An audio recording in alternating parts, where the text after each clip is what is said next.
Start her up.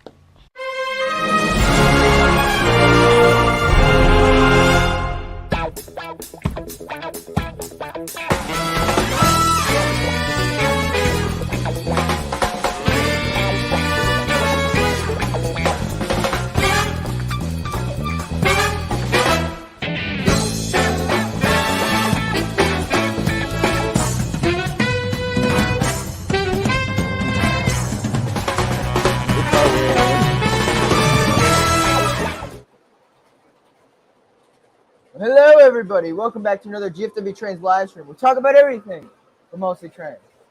I'm George, Otherwise known as GFW Trains, and this is Waldozer. Otherwise known as the guy that takes GFW Trains places. I'm Wally in the house.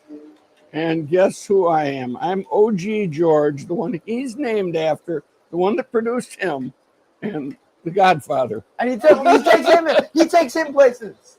Yes. He takes him places. Yes, I do. I did. I took him places. Yes. I took him a lot of places. Yep. Way out of here. He takes him back from Florida. Drives us all the way back from Florida.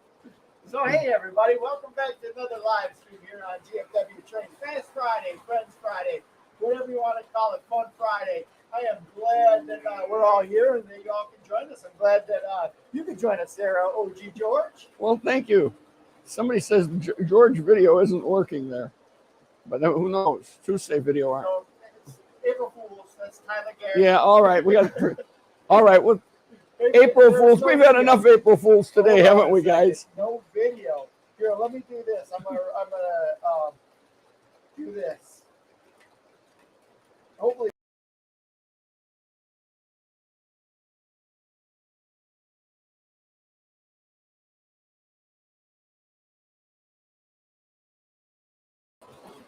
All right, let's check this out.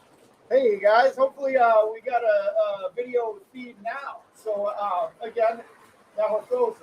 All right, well, hey, we're gonna just roll with it because we're having some unstable internet here in our house, and it is what it is. So welcome to another live stream here with GFW Trains. We got George, we got Wally. Yeah. And we were on a hiatus for a couple weeks. George had a trip. Did. Went to Florida. And George went to Florida to learn where to go to college. Believe it. I did.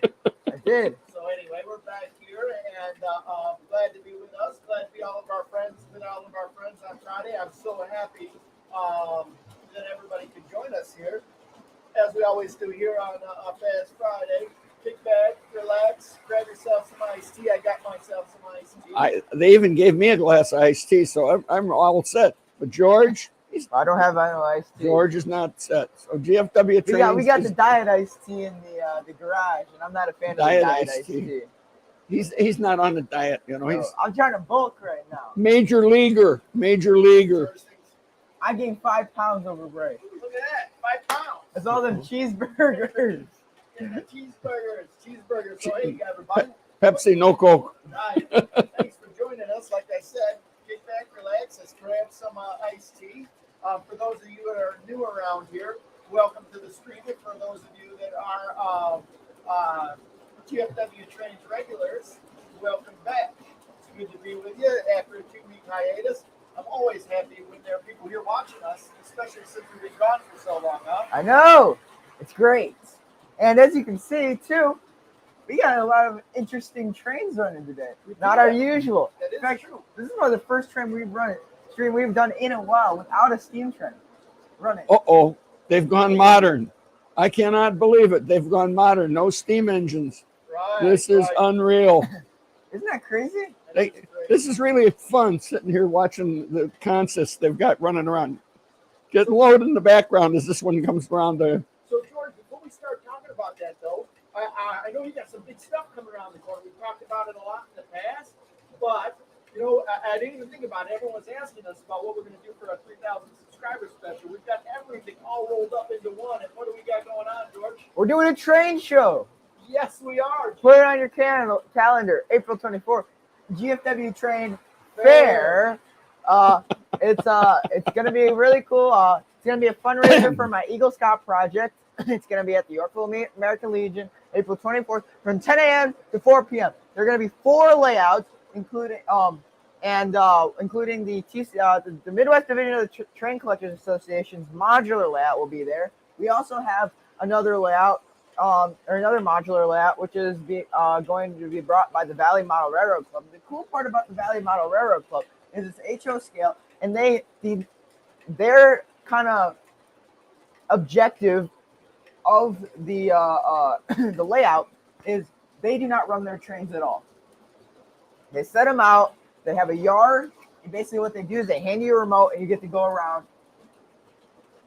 the layout. Now, the cool part about their layout is the guy who kind of runs the whole modular layout for the club. He is very tech savvy, right? Right. He's an electrical engineer. And so what he did is he basically kind of copied everything. I don't remember what it's called, but he copied the system that the real railroads use. CTC system. Yeah, CTC system, and he made it. He put all the right signals in it, all the on the layout, and he made it so you operate the model train like a real train. So you have to stop at the signals, wait for trains to pass, and it's really, really cool. So they will be there, and then we will also have another layout put together by Denny's Trains and Things, a local hobby shop in Oswego, right next to Yorkville, where we live. He and a guy by the name of Jim Myris will be putting a really, really cool layout together. So we'll have that to look forward to. The 4th layout will be put up by the president of the Midwest Division of the Train Collectors Association, and a fellow club member. They will be putting together a good old floor layout.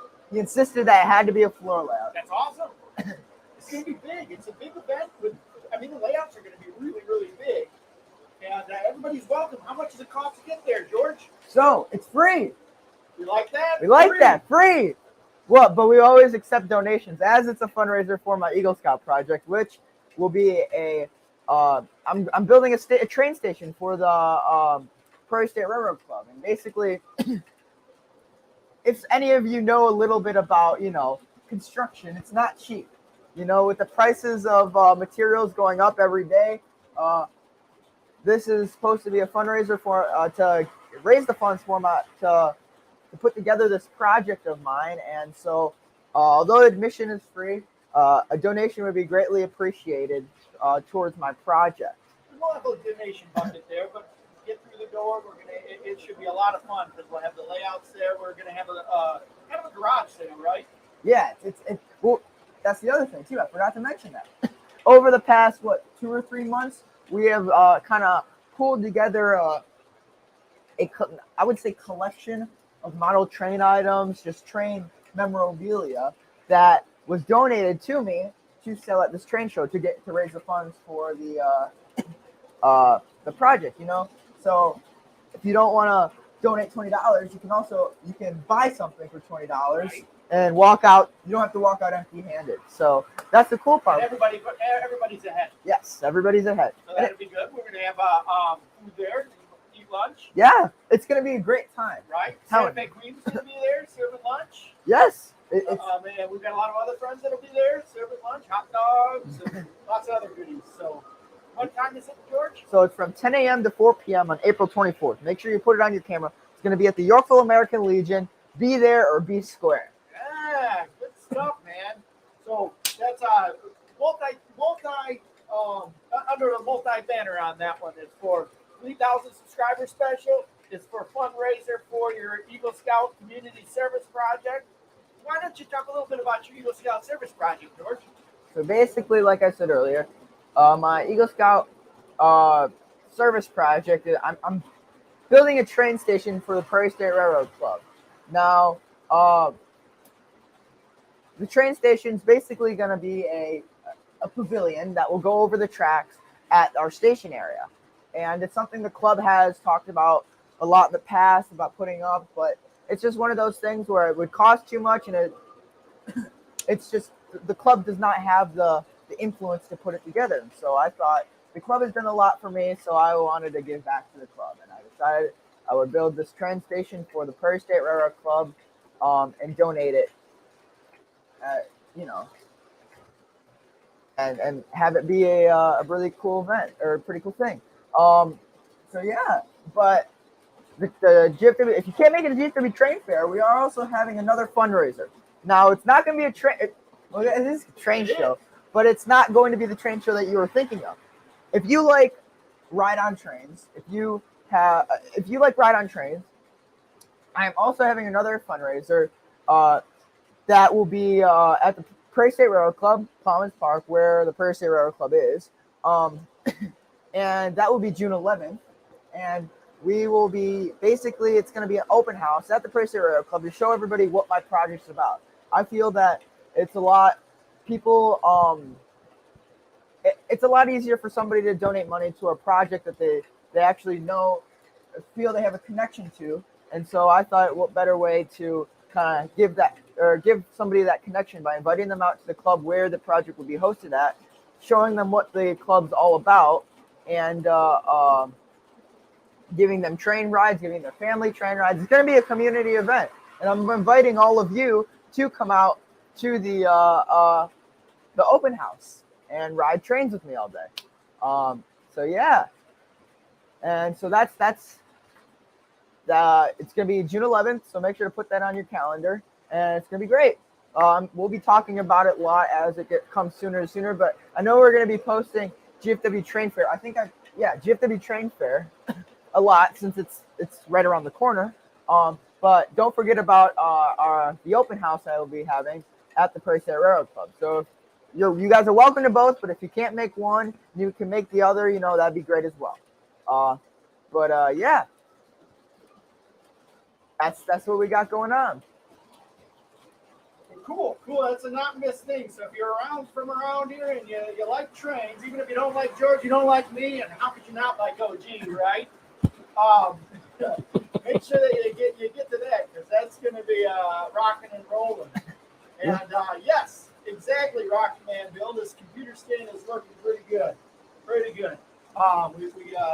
It fits just perfect for here, and rock and roll, man, rock and roll. So Disco Falls Railroad says, I love this project. I'm an Eagle Scout, and my son bridges the BSA this spring. You should be very proud of all you've accomplished. Thanks. Well, I hope your son has a very positive experience at Scouts, as I have had. Yeah, it's a great organization. I'm sure your son will love it. Yeah. So we didn't. It didn't say this, but there's a link in the description below. It'll take you to the Prairie State Railroad Club's webpage. It's got a little bit more of a description about the project and a spot where you can donate. So yeah, so if you're not able to go to either of the fundraisers, either you live too far, or it's just something where other life comes up and you're not able to go, there is another way to donate to the project. We have a PayPal that somebody on the member of the Prairie State Railroad Club kindly set up for me to receive donations for my project. And yeah, so there'll be. Jordan, explain a little bit about Scouts and how what an Eagle Scout rank is, and what you need to do to get your Eagle Scout rank. So basically, Scouts it's. I guess how would you describe Scouts as like a whole? I guess it's an outdoor youth program. Yeah, and so basically, in this program, there are different kind of ranks that you can achieve while going through Scouts. While going through Scouts, and I believe there's a lot of ranks, and it's kind of something where you go at your own pace. You're able to do it as quick as you can. And, there is kind of there's a limit on how fast you can get it, and how slow you can, but it's just kind of like you can do it on your own, right? You got to get it done before you're 18. Yeah. At least to get to the highest rank. Yeah. And so the highest honor in Scouts is the Eagle Scout Award. And so my dad, kind of something that runs in the family. And so, yeah, so I made second class. Second class. Only second class. I was first class and second class. I was at second class at one point. But, we can't all be perfect. But anyway, you're working on getting to the highest rank in Boy Scouts, Eagle Scout rank. And what you got to do, there's a lot of different requirements, but what's the hardest requirement? The biggest and hardest requirement probably, or not probably, but is you have to do community service project. And so you're able to choose basically what it is, but you have to go through a process to get the project approved, and kind of just go through. I mean, it's a tough process, and basically what you have to do is go through the. There's a process that you have to go through by getting the project approved by the scouts as well as the people who you're doing the project for. I mean, it's a pretty big project, and so that is the kind of it's what everybody takes pride in when they're finished with their Eagle Scout. Maybe not, and so you've got an interest in trains, you've got an interest in model trains. So your project combines not only your interest in trains, but it also combines model trains as well, right? yeah, and so it's a win. Yeah, I know, it's awesome. It's awesome. Well, changing gears a little bit, one of the things that we always do here on GFW Trains is welcome everybody who's come to the stream, because we're always happy to have people on the stream. We give them the whistle. What are we whistling today? The bad boy E8 whistle, right? Bless you, man. It's like 3, 5, 4, 4. So let's welcome some people in the stream here. We missed you beforehand. I know that there were some people that put up on the stream before we started. But our first one is Zach Malcolm. Welcome to the stream. Yep, I accidentally put on the header that it was going to start at 8 Central, but in the body it said 7. So April Fools, I guess. April Fools on me. Conrail Nuts in the house. Good to see you. Ours Trains calling me out. But also covering me a little bit later. And with our Conrail Nuts covering me, saying that it's April Fools. Very good. Gus Hadley, welcome to the stream. Good to see you on this April Fool's Day. Captain of 4 boats. Good to have you. Good to have you here. Captain of 1. Captain of 2. Captain of 3 boats. 4 boats. 4 boats. And we got, it's no longer LJL Rail Yard to you, George. Mr. LJO. Oh, Mr. my Rail bad. Yard. My Mr. bad. Rail Yard, buddy. Good to see you, LJL. We got Aaron Vans in the house. That's good to have you here. Of course, I think I got you, but we're not stinky. Conrail Nuts in the house. We got Zach Malcolm here. Good to see you, Zach. Purple Trains. Good to see Not you, orange, Purple. but purple. Oh, wait. I didn't even do that on purpose. And we got Wigwag Workshop. Hey there, Wigwag. Thanks for coming. Boxcar Jerry's always here. Tyler Garrett, thanks for coming in. Thanks for coming in. Love that PFP, dude. Love that PFP. Hopefully we get some chance to see you rocking and firing some smokers on the mound tomorrow. Maybe Maybe not. Maybe not. Let's see here. Great Railroad Production in the house. Good to see you. CSX GET44 AC. Running some CSX today. Don't normally do that too much. Lee River Subdivisions in the house. Good to see you. Rail Chief 74. Thanks for coming in and hanging out with us this evening. Folks Bailey Model Railroad. Good to see you. Good to see you. Sorry about that video thing, but I'm glad we got that all straightened out. And we may have a little bit of problems with our video. I'm not getting a real good feed tonight from our interwebs. So, yeah. Let's see. We have got, I think I said this before, but I like to say it again. Lee Rivers in the house, saying hi to Godfather over here. Great Railroad Productions. Jeff, the railroad enthusiast. Thanks for coming by. Rail Chief 74, did I get that one? No, ours Trains. Iron Horse Productions in the house. Of course, ours Trains, always coming by. One of good friends. Regulars. One of the These regulars. OGs. One of the OGs. Yep, speaking of regulars, we Devin. got Devon McKenzie here. Good to see you, Devon McKenzie. I don't know if I got Lehigh River subdivision, but good to see you, Lehigh River.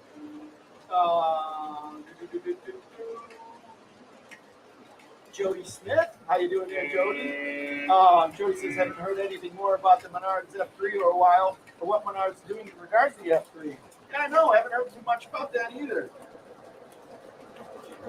We'll have to get back to that. Because the last experience we had in the basement here with that F3, I don't know if you saw the Santa Fe Queen doing her workout on that F3, but that didn't work. It didn't make it around, didn't even make it rolling on the Yes Railroad here. Okay, so Wig Rag's got some sweet tea going. Good to hear. Good to hear you. Iron Horse Production says, GFW Trends, I was eyeballing that Southern 4501 vintage hat. Hey, we're going to be talking about 4501 here in a few minutes. I got some news about 4501 that even you don't know that I found out got today. Got some 4501 those. Nice. And yep, Jeff the Railroad Enthusiast says he likes your CST. New additions. Very good. Ray Railroad's going to the train show, or run a train club passenger train run at the Redford Model Railroad Club. Where's that at? Good. Where you at in where's Redford? Western Ohio Automobile History says I go to the Valley Model Railroad. We were talking about them. They're going to be there at the GFW Train Fair. And Conrail says that Menards just put out some intermodal cars. Well, guess where they got the materials to make that? Right up here, we got the GFW Trains version of the Menards intermodal cars. And just think, you can probably get a Midwest Division intermodal radar car, Right? and That's what we got here. you got limited edition. Limited edition. Very limited edition. Yeah. Jacob Cronshaw. Hopefully you see you as well out there tomorrow. Hitting some bombs. MrBomb.com. Bomb.com and it out there. We got Kisco Falls Railroads in the house. Good to see you. Our man, your man, everybody's man, Bill Cabernet. Rocket Man Boo. Hey, good to see you. Rocket Man Bill. Did you, Ray Rocket Man, did you get my note about the last row party? All right. Let's see here. Thanks again for all of the love from Kisco Falls Railroad on the Eagle Scout project. Hey, speaking of the Godfather, we got the Godfather of live streaming, Sparky 107. I think that was he is my favorite. He's the first one that I watched, and I enjoy everything that he brings to the model railroading hobby. I think he's the Godfather of the internet push for bringing the railroad out to YouTube and pushing it out the hobby in a format that welcomes so many people into it. So thanks for joining us, Sparky. I really appreciate that. And thanks for everything that you do for the hobby. And our guy, Apples and Oranges. He's here now. So how you doing there, Apples and Oranges? Hey. Good to see you. Good to see you. Let's see. Aaron Van. CW Railroad's in the house. Let's get Rachel. Good to see you. We got Greg Martin. Hi, Greg. Greg, good to see you. Radar Diddy. How we doing? Hey. Bill says he's surprised by my shirt. He thought I was a diesel and electric guy. No, sir. You know what? I guess when it comes, I'm amphibious. What do they call it when you can do anything? Oh, ambidextrous. yeah. No. I don't know. Androgynous. I honestly I don't know. I'm joking. Anyway, I like it all. I guess that's it. He likes trains. I do. Radar Diddy, that's a new one. Good. So Radar Diddy, it's good to be back here doing the train thing with everybody. I'm going to roll through here these really quick. Jeff, I'm glad you like our layout. It's kind of a work in progress. And since we got an extra person in the screen here, you don't get to see what's on this side, which is kind of a neat action where you see it coming up. But it's a double dog bone and it's up on top of each other. And we'll get into that a little bit later. And we'll do something. Rob Proportion says, welcome back. Hello, George. Has the snow melted yet, Bob? I heard they had 21 applications for 20 slots. Uh-oh. Haven't heard back from them yet. They wrote a letter saying that the initial response wasn't from them, but hopefully a follow-up response will be coming soon. So that said, I haven't checked anything this afternoon. I'm not either. So, You know what the Godfather would say about that? We're going to have to eliminate one of the extra guys. Is that Hopefully right? not Is me. that what the Godfather would say? You got to have friends in the right places. Them from Chicago, you know how that goes. So it looks like we're having all kinds of problems with the camera and the audio here. Let me just try this. I don't know if this is going to help at all. But we're not having a real good internet here in our house for whatever reason. Before I plugged in, I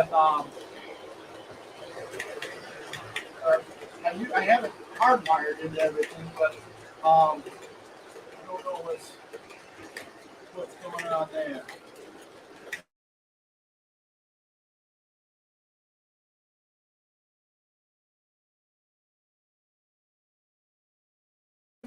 This is all going blank.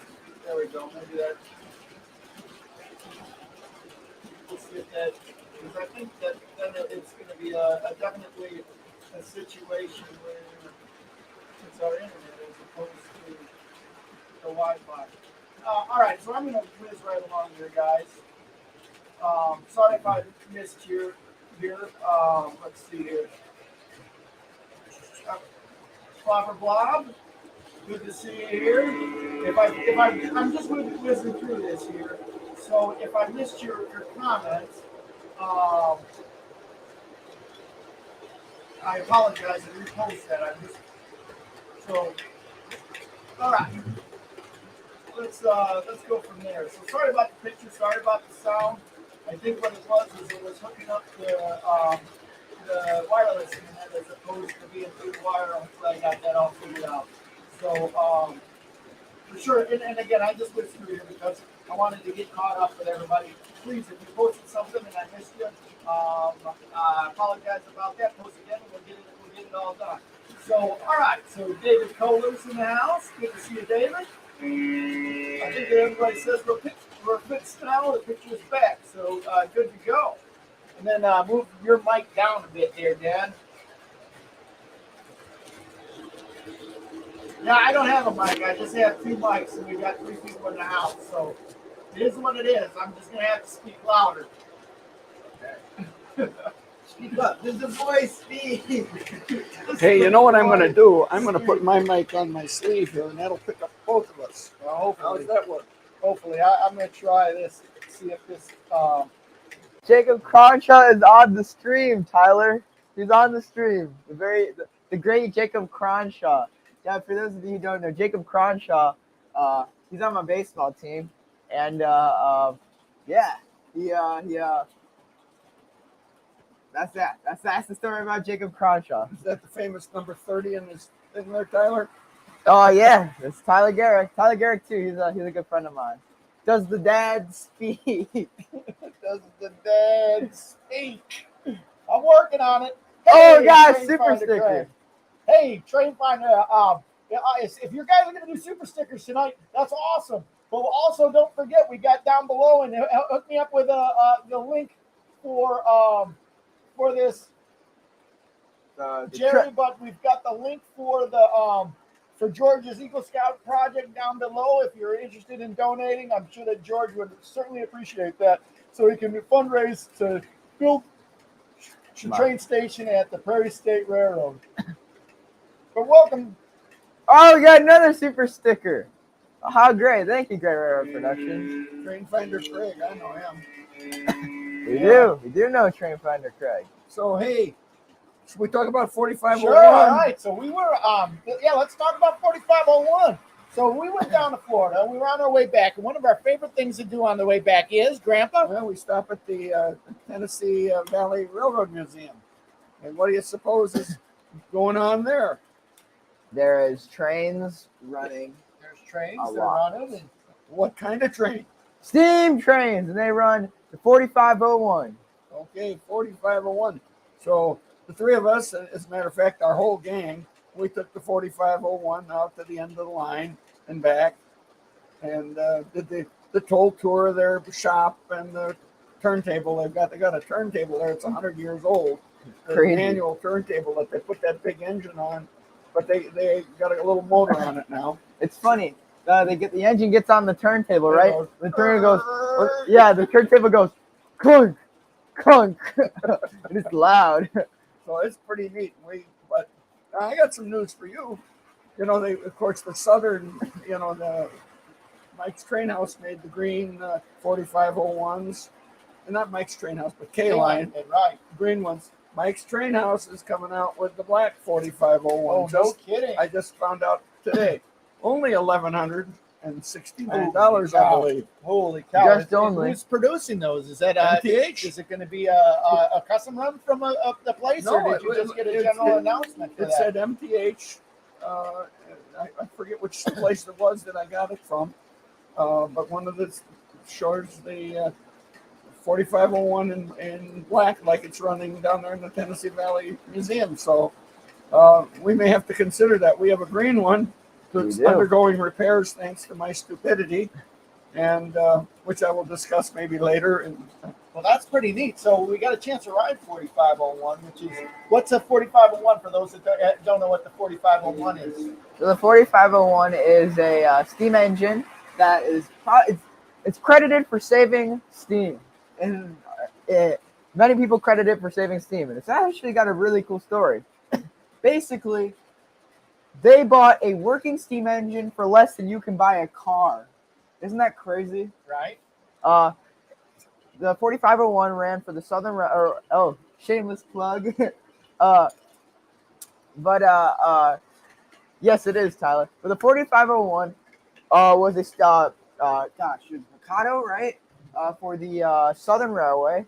And it worked for the Southern Railway for a pretty long time. I don't know how long.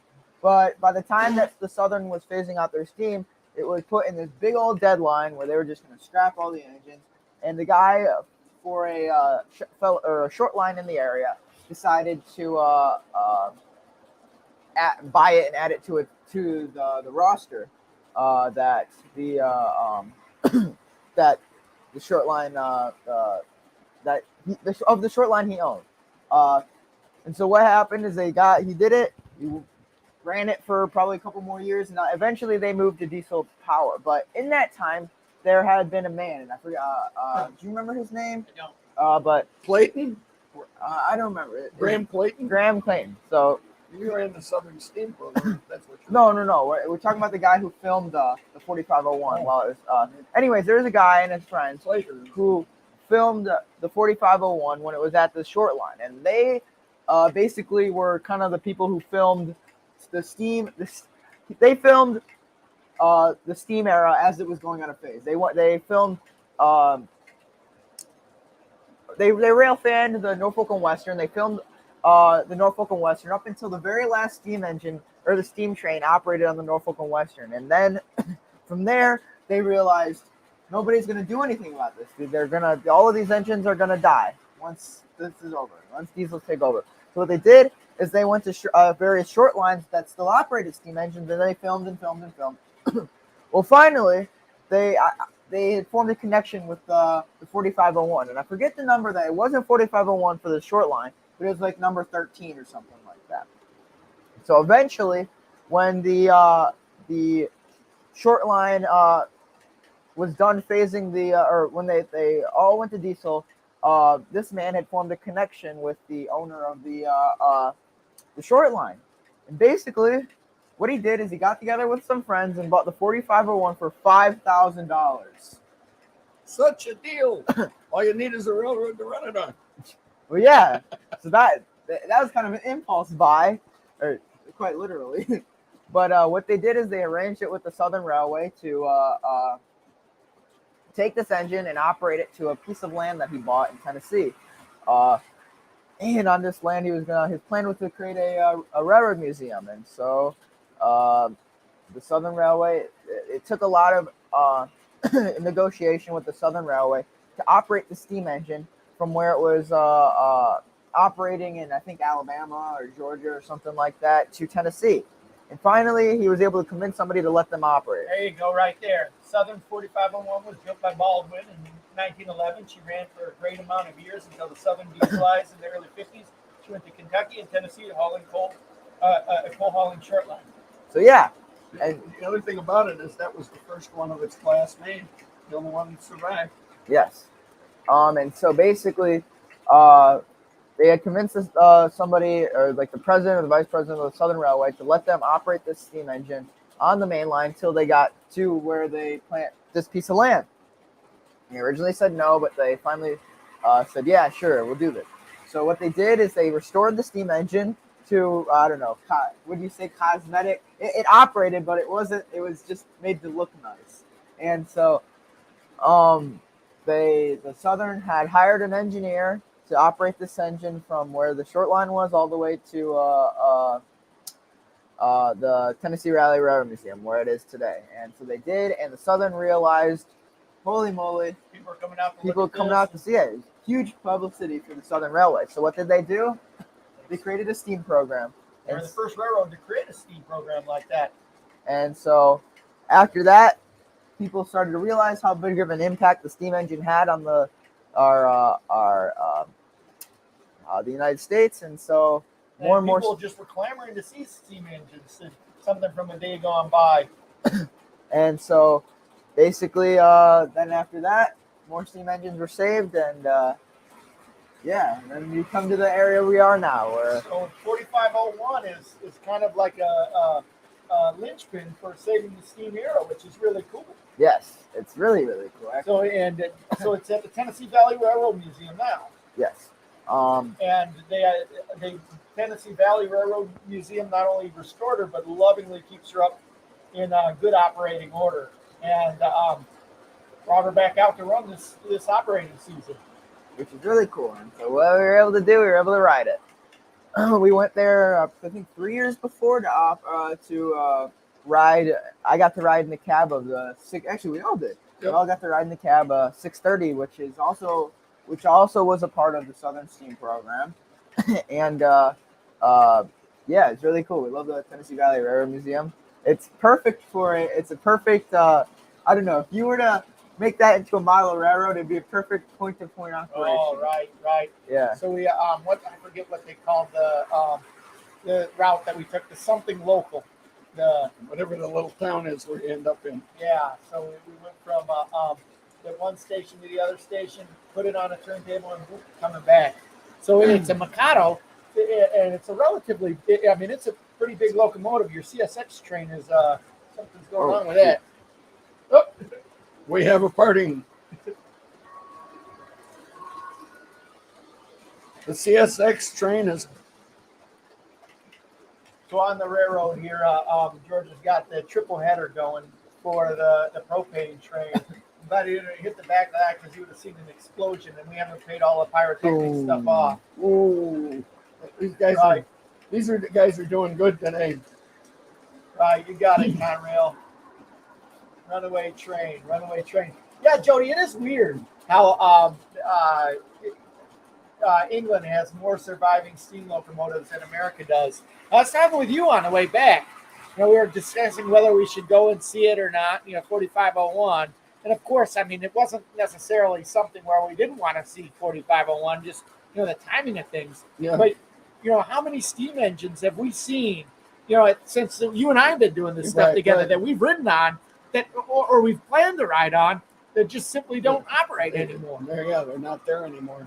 Because we wanted to ride 1218. That's one of them that we were always talking about, riding on 1218 when we were riding on the different railroads. We were always trying to ride on big steam engines, and at the time, 1218 was the biggest thing going. Yeah. Right, and we never got a chance to ride behind that one. And I know there was a couple other ones that I just can't think of off the top of my head, but. The Royal Hudson. I'd love to have George ride that Royal Hudson. Oh yeah, that was one of the things. The next thing you know, it's gone. Right. I think we might have been there when the last runs were. We got to ride on the Royal Alco. One trip we went out there to ride the Royal Hudson, and we got out there, and the Hudson wasn't running anymore for some reason. At least that time. Right. And so we thought, I just said, let's go ride it. You never know what's going to happen. You never know. So we got it. The 4501's a classic. And actually, when we rode 630, we got a chance to see 4501. And after I saw it, I fell in love. It's a beautiful engine. George didn't really have a connection at that time because he was in the cab of 630. Yeah, 630 is my engine. I like Is that. it? Yeah. So and they didn't have cab rides on the 4501. So oh wow, yeah. So Sparky 107. I've got to do a little plug for this. He's having a meetup out there in Strasbourg, May 20th to 22nd. Strasbourg's a great place. They've got lots of steam engines out there, including 611 that's out there. That's another one we got to get out and ride. You know, because again, you never know what's going to happen. Last season, everything was going good for 611. Now all of a sudden, it's landlocked, and they don't know what's going to happen with that. What Sparky 107? What engines are going to be there? Besides 611s, I assume it's still parked there from October. I think that just the normal operations of Strasbourg and Sparky 107 has put together a YouTube meetup. A YouTuber internet meetup. He's done that at a couple places, a couple of really neat places. And correct me or point me in the right direction here because I know I'm not going to get them all right, but I know he's done Steamtown as a meetup destination. Strasbourg, and then there's a third one that I can't think of right off the top of my head. Steamtown. Let's see. He already said Steamtown. Yeah, I don't remember. I know he did another one though, but yeah. But yeah, so it's really cool. The 4501's really cool engine. So it was a lot of fun. Boy, is it in beautiful condition. Yeah. It really looks beautiful. It's you can't believe that it's almost 100 years old, you know, that it runs beautiful. All the people there at that, if you happen to go to the Tennessee Valley Railroad Museum, you'll enjoy it. All the crew, the people that are running the trains are very, very nice. Well, yeah. You can even look out the window of the Dutch doors. Yes. But yeah, and so it's really cool. But you can also credit Norfolk Southern for the way 4501 looks. After they pickled their steam program in the 90s, around 2012, they decided they wanted to revamp their steam program. And so what they did is they took the Southern 4501, the 611, and the 630, and they funded the operation to get them restored again. Because without those funds, the 4501 would likely still be in the back of that shop that they have there. Yeah. There'd only be 630 running there, so it's really cool. But unfortunately, they are the reason why 611's not landlocked. So, you know, Norfolk Southern's they got their mood changes on steam, don't they? Yeah, they do. Yeah. Well, you know, the steam programs kind of went down the drain when the Clater brothers, they were presidents of the Southern. Graham Clater, I think, was one, and his brother was, I forget the railroad he was president of, and they both still had, he was Norfolk and Western, I think. And when they left their railroads, one went to run Amtrak for a while, but when they left, pretty much those steam programs went down the drain because those two presidents of the railroads were big on the history of running railroads. We can be thankful that the Union Pacific, I don't know who the people are that run the place, but be thankful the Union Pacific takes such pride in running their railroad run, and they've got such a big railroad that even by just running it on their own railroad, they can go through a great deal of the United States. And we've had a lot of fun with the big boy and chasing it, and we'll be looking forward. Maybe they'll run an 844 again. It's got to be a tremendous program just to run one engine. To be running two of them would really be something. But if anybody from UP is listening, thank you. Right, and send us some tickets. Oh. We need to get on. I want to get on. Yeah. We're going to have to spend the big money, I think. I would spend the big money. I think if we could ride behind the last chef with 844 and 4014, I think I'd spend the money. Well, you know, they're used to I'd spend your money. Yeah, okay. The Godfather. You know, they used to have that excursion. They used to run the Denver newspaper. Used to have an excursion they'd run with the 844 and the Challenger. They'd run it from Denver to Cheyenne and Cheyenne back to Denver. And they quit running that for some reason. I don't know. Maybe they're going to start that up again now that the COVID is down. So. Ross Rollin. That's the other one, man. 44, 49. We got to get behind that one, too. You know, the Union Pacific. Okay, Does I love the Ross Union Rollins still Pacific a run it? lot. I don't know, but I like the Union Pacific a lot. But I'm gonna say one thing that I do not like about the Union Pacific. Tell me what you don't like about the Union. They're Wait, actually, stupid. one of George's favorite things is to tell you what he doesn't like about things, and then the second thing is to lead off with, "They're stupid." Okay.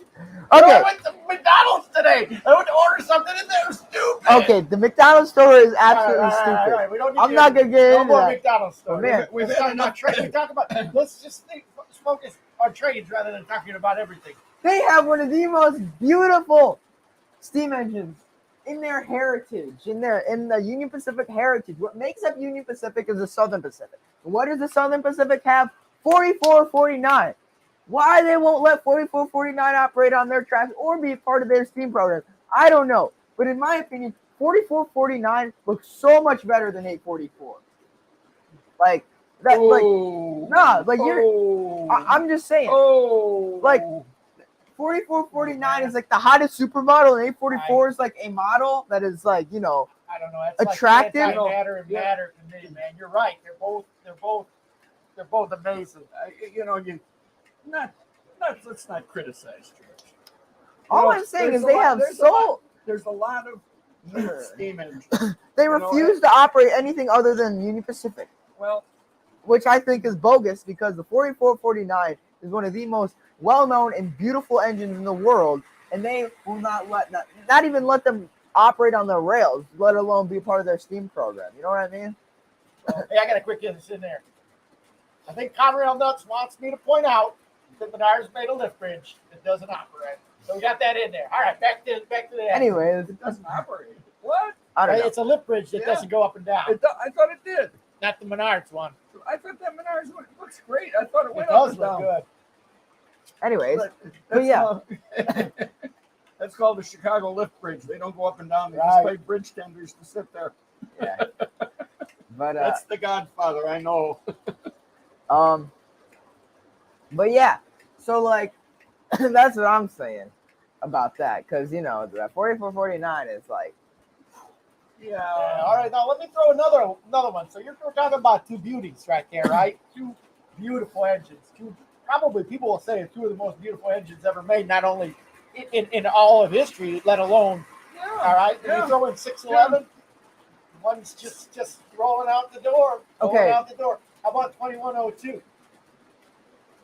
The Reading 2102 T1. Oh. the T1. well, yeah, but Yeah, like everybody that's- knows about the T1s. They operate. What do you mean nobody knows about I said everybody knows about the T1. The T1 rolling day they're getting that one fixed up. So this is cool. There are a lot of neat new steam engines that are rolling out. Norfolk Southern, they're nuts. They had a pretty revolutionary steam program. They had a steam program that competed with the Union Pacifics. Competed. They had a Northern and a huge articulated engine. The Norfolk Oh, Southern. yeah, right. But they competed with the Union Pacific steam program. What did they do? Pickle. And they did it in like the most disgraceful way ever. Tell me about how they did that. They just like made it seem like they just what they did we're is they not having steam anymore. Not only that, but we're destroying our steam engines. well no So what they did is they basically when they were winterizing the engines, they didn't do it right, so they had an excuse not to have a steam program. That's what happened. Tell me more about that. Well, I don't really know too much about it, but I know that when they were the winter of 1994, I think it was, they went to kind of winterize the steam engines, where they would put them in the shops where they would do maintenance on them all winter. And 1309 is really cool too. All right. Anyways, what they did is they basically just didn't do the things that you should do to a steam engine when you're storing it for a very long time. Forget drain the water out of the boiler. Something like that. I don't know. But anyways, and it made it so the 611 and the 1218 most likely could never run again. Well, obviously the 611 could run again, but they just did it, and then they use that as their excuse for not having a steam program. That's one thing UP's got over Norfolk Southern, right? That is. All right, so we're talking about some really sexy steam trains here. Bilko is bringing up 1309, but Jody Smith brought out another one, which That's is another sad one too. 1309. No, 261. 261. Tell me more about 261, George. Oh, when's the last time you heard something about 261 operating? It's been a while. We saw the water tender. We did, but that's another sad case of an engine where they don't know where to run. There are very few. The problem with big steam engines, especially Northerns, is there are very few places that a Northern can run, right? Most likely you'd think, oh yeah, the main line of some big railroad. But as we are beginning to find out, big railroads don't like steam trains running on the railroad. Now, the CSX actually is they're currently building a steam program, which is really, really cool. And that will be another interesting one to see grow as it comes about. But I haven't heard too much about it recently, but I know that they're restoring in Berkshire or Kanawha, and which is really cool. Or they're not restoring it, but they basically donated a bunch of money and resources to this society that is. But there aren't too many railroads that want to operate steam engines, that allow excursions, and so big. They run between Twin City and Duluth, yes, but it hasn't happened in a while, almost 4 years, and so sure.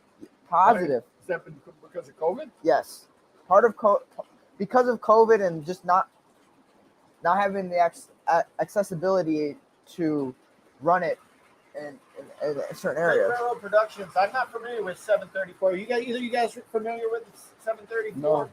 No. You have to give us an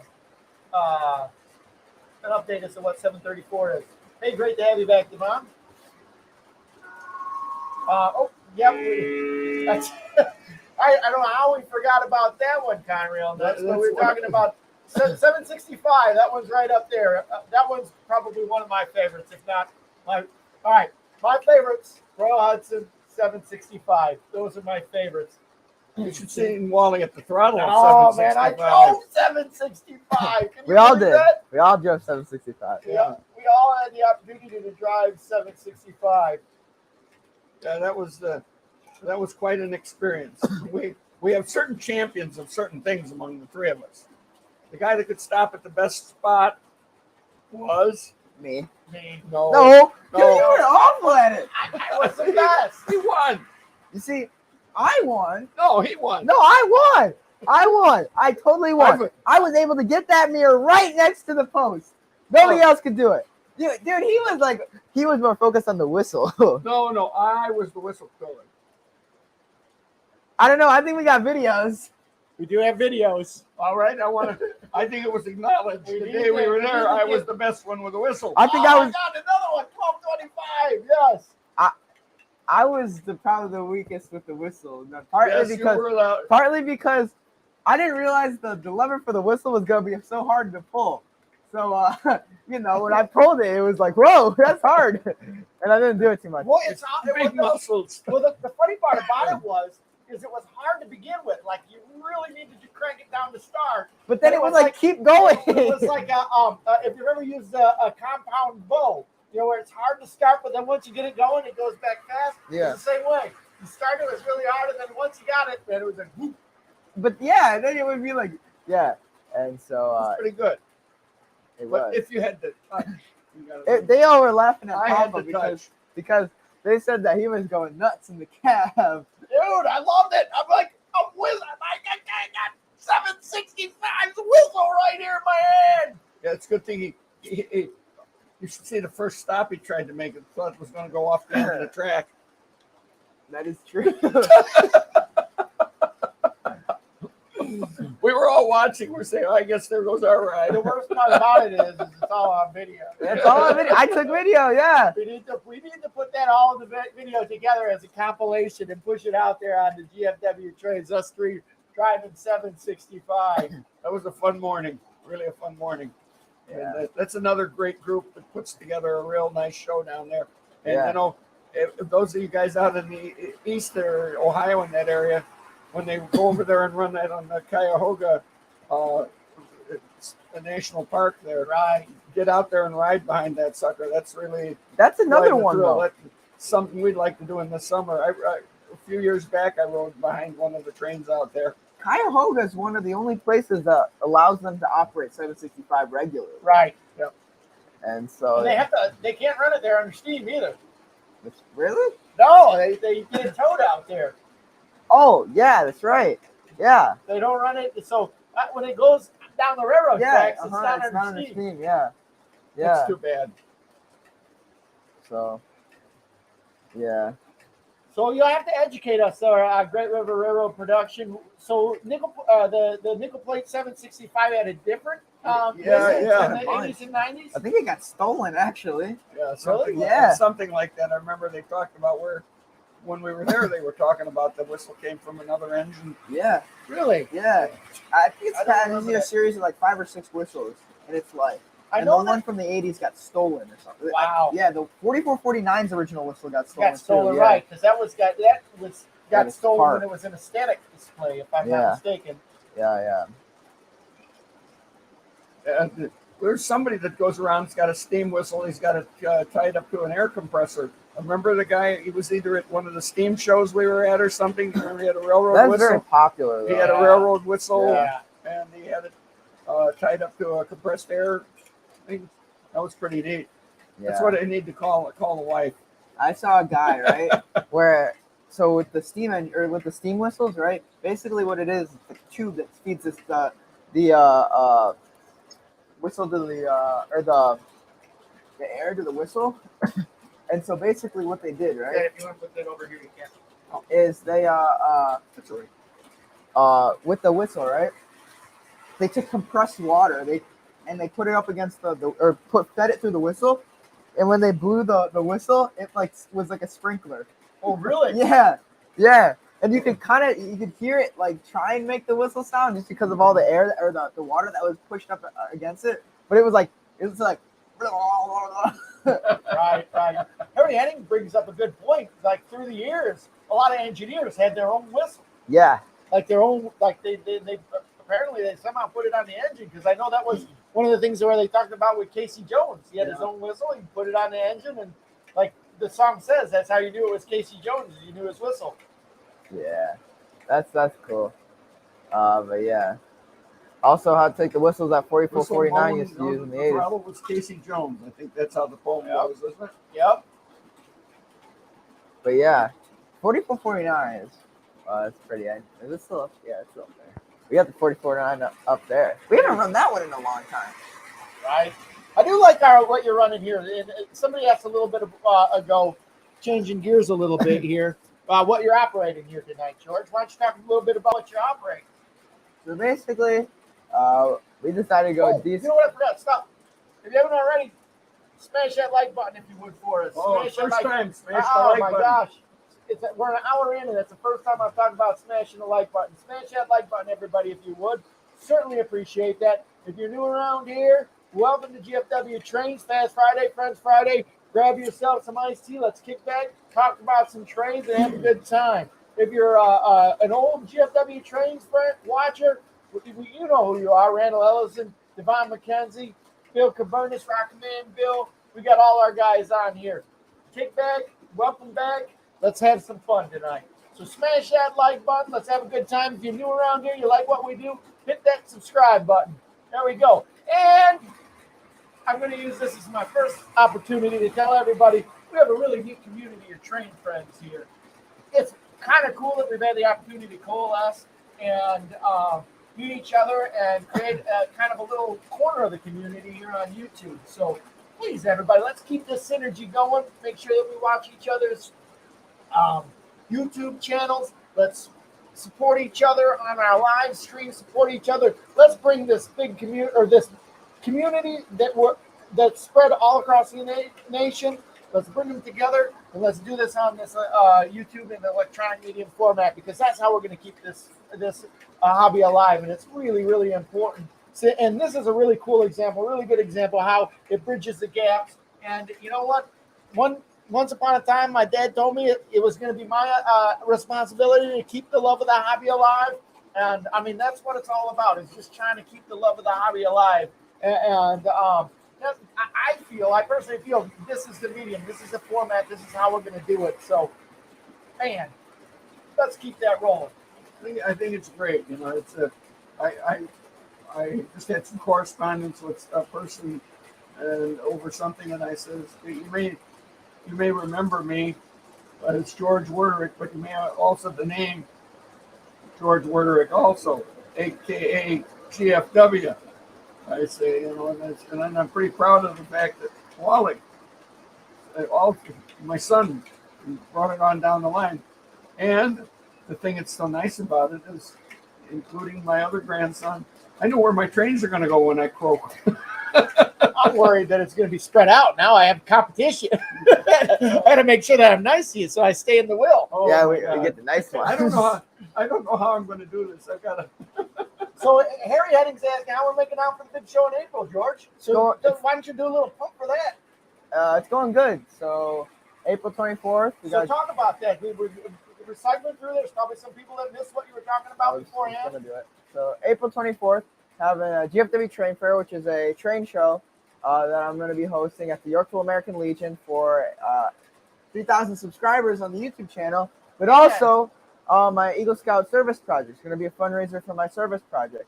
So it's going to be really cool. I'm going to have 4 layouts there, 2 club layouts, 1 hobby shop's going to be there, putting up a really cool layout. And then we're also going to have the president of the TCA there putting up a layout. It's going to be free admission, so anybody's welcome to come April 24th from 10 a.m. to 4 p.m. And we're going to be also having a garage sale, various train items that have been donated to me to sell. So if you don't want to donate straight up, you can buy something, and that goes towards my project. So, yeah. But it's great. I think that's really cool, George, that you're getting out there. You're a young man. He's putting on a train show himself, a train fair, GFW Train Fair. So it's for 3,000 subscribers special for your YouTube channel. Also, it's a great cause. George is working on his Eagle Scout, which is the highest ranking Boy Scouts. You got to do a community service project in order to get your Eagle Scout rank. And George is building a train station, believe it or not, a full-on platform train station at the Prairie State Railroad in Plowman's Park, which is a park right by here. The platform train station is for a 7.5 gauge railroad. Of course, that costs a lot of money. There's building fees, there's permitting fees, there's architecture fees. We're getting very acquainted with all of this stuff, and it all costs money. And George is trying to raise that money, not only by asking friends and family to donate. If you're inclined to do that, there's a link down below. But also, he's reaching out to the community, having this GFW train fair, train show. It's going to have 3 awesome, huge layouts. I can't tell you how big these layouts are. They're really big. They allow people to operate on them. You can drive your train, or the couple of the groups that are going to be out there allow you to drive their trains on them. The layout that Jim Myris and Denny Roche from Denny's Trains and Things are building, that's been featured at Chicago Soldier Field as part of a Chicago Bears fundraiser that they do out there. So that's a really special one. Not only that, but we've got Prairie State Railroad, or not Prairie State Railroad Club is going to be there, of course. They're going to have a display about their operation. But we've also got the Sailor Show Club. Valley Mountain Railroad. Valley Mountain Railroad, which has got a really neat spot that they're going to put up. We're going to have the garage sale. We're going to have lunch there to go and do that. Yeah. Prairie State Railroad Club will also have a presence there too. So yeah. Well, I'm gonna take this as an opportunity. I'm gonna head out. All right. We're not paring it down. Are we losing the star of the show? It's our chance to shine, Grandpa. You mean we can carry on without him? I think that's we got the B team coming. You know what happened to the guy that Wally Pipp. Played first base, and he let. I'm telling you, Grandpa, Wally Pipp. Yep, Wally Pipp played first base for the Yankees. He had to sit out a game. Guess who replaced him? Lou Gehrig. And he didn't get out of the lineup for 2,000 games. That guy sucks. So George, are you sure you want to leave? I mean, we could. It is called GFW Trades. Well, we can change. It's not GAW Trades or WGW wait Trades. a minute. We just go WGW. You know, it's not hard. I'm the guy that takes GFW trains. Seats. It might have to be the other way around. He'll be saying that. He's his second thoughts about leaving now. Look at him. You know, oh, maybe I shouldn't leave it. The salary. Anyways, All right, man. thanks. Boom. Bad. All right, dude. See you later. See you guys next Friday. All right, we're gonna move the studio around a little bit because with one person out, we can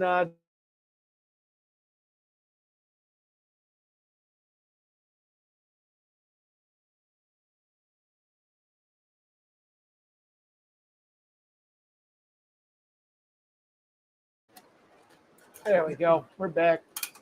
So Wally's got to rearrange the seating here. here's what we're gonna do. I like this. I always think this is kind of cool because you can see The train coming through here. With 3 people, it's hard to do. We don't have enough room to do that. But with 2 people, we've got plenty of room. So we'll move the seats here, the captain seats.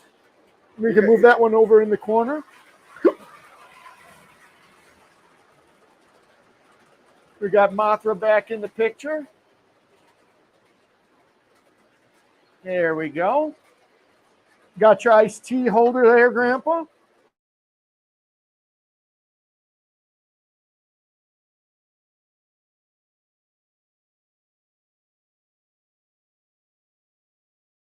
Didn't do it. There I we didn't go. do it. We're back. We're back. So, all right. This chair is a lot more comfortable. You like It's this got a- one, huh? Yeah, well, it sags with the weight, you know, a little bit. The other one's a little hard. Right. So, well, we lost George Sparky. As everybody knows here, you know, as people get older, and this, I forgot to tell them, this was the other big celebration. This is 150th live stream. Wow. This is and, live. and he's gone. And he's gone. It's live stream 150. So, yeah, thanks everybody for being a part of this because it's really cool that we've had the opportunity to be on the live stream and doing this for 150 episodes. 150 episodes. That's pretty good. Not bad. Not bad. Actually, there's TV shows that haven't lasted that long. Right. Well, shoot, when you think about it, George was 13 years old when we started doing these. I think he was 13. So, yep, things change, and Friday night becomes very valuable real estate in terms of your social calendar. Once you get Well, George is known as the ladies' man. At least that's what he'd like to believe. right. He should be sitting here with his little Courvoisier, you know. The ladies' man. Yeah, well, thanks. 150. Yeah, this is live stream 150. I forgot all about that. That being the magic number for the live stream tonight. So yeah, and again, some people have done some more. Sparky, I'm sure, has done a lot more than 150. Sparky's the original godfather of doing live streams, and not only that, but he is the original guy of utilizing the internet to start bringing the hobby together, specifically the YouTube medium to bring people together. And I tell you what, I can't thank Sparky enough. I'm a Sparky disciple myself, and everything that you see here has kind of been through the vision of this. It's been through the lens of what I was able to take in with Sparky 107. So if you haven't seen Sparky's website, or if you haven't been on one of Sparky's live streams, you have to check him out. Where's Sparky from? He's from Canada. Hey, Yeah. hey, Sparky, eh? You know where you live in Canada? Oh, I don't remember exactly where in Canada, but yeah, he's from Canada. And so you have to fill my dad in on that. My dad is like Rand McNally. Before there was Siri telling you where to go with directions and stuff, there was OG George telling you where to go with directions. T4 says, ladies man, huh? It sounds like some little lady will be taking the GFW trains places. I think so. And without naming any names or without saying anything, from time to time, the person that'll probably be taking GFW trains places she'll pop on and she'll say something on the live stream from time to time. We enjoy her watching. We enjoy her participating. Her and her whole family participating on the stream. It was really cool. Her family bought a whole bunch of GFW Trains merch, and they're going to be helping out at GFW Trains Fair. So, oh my goodness, yeah. So, all right, Canada, Cambridge, Ontario, close to Toronto. Close to Toronto. Okay, been to wonderful Toronto Airport many times, and I actually worked for Canadian National Railways. I don't know if Sparky, if you knew that. Among my many jobs as I was working my way through college and learning how to fly, I had a stint working in the passenger department for Canadian National here in Chicago. That's he's a retired airline pilot, but before he got into flying, he was in railroads and trains, and boy, it's a colorful career there.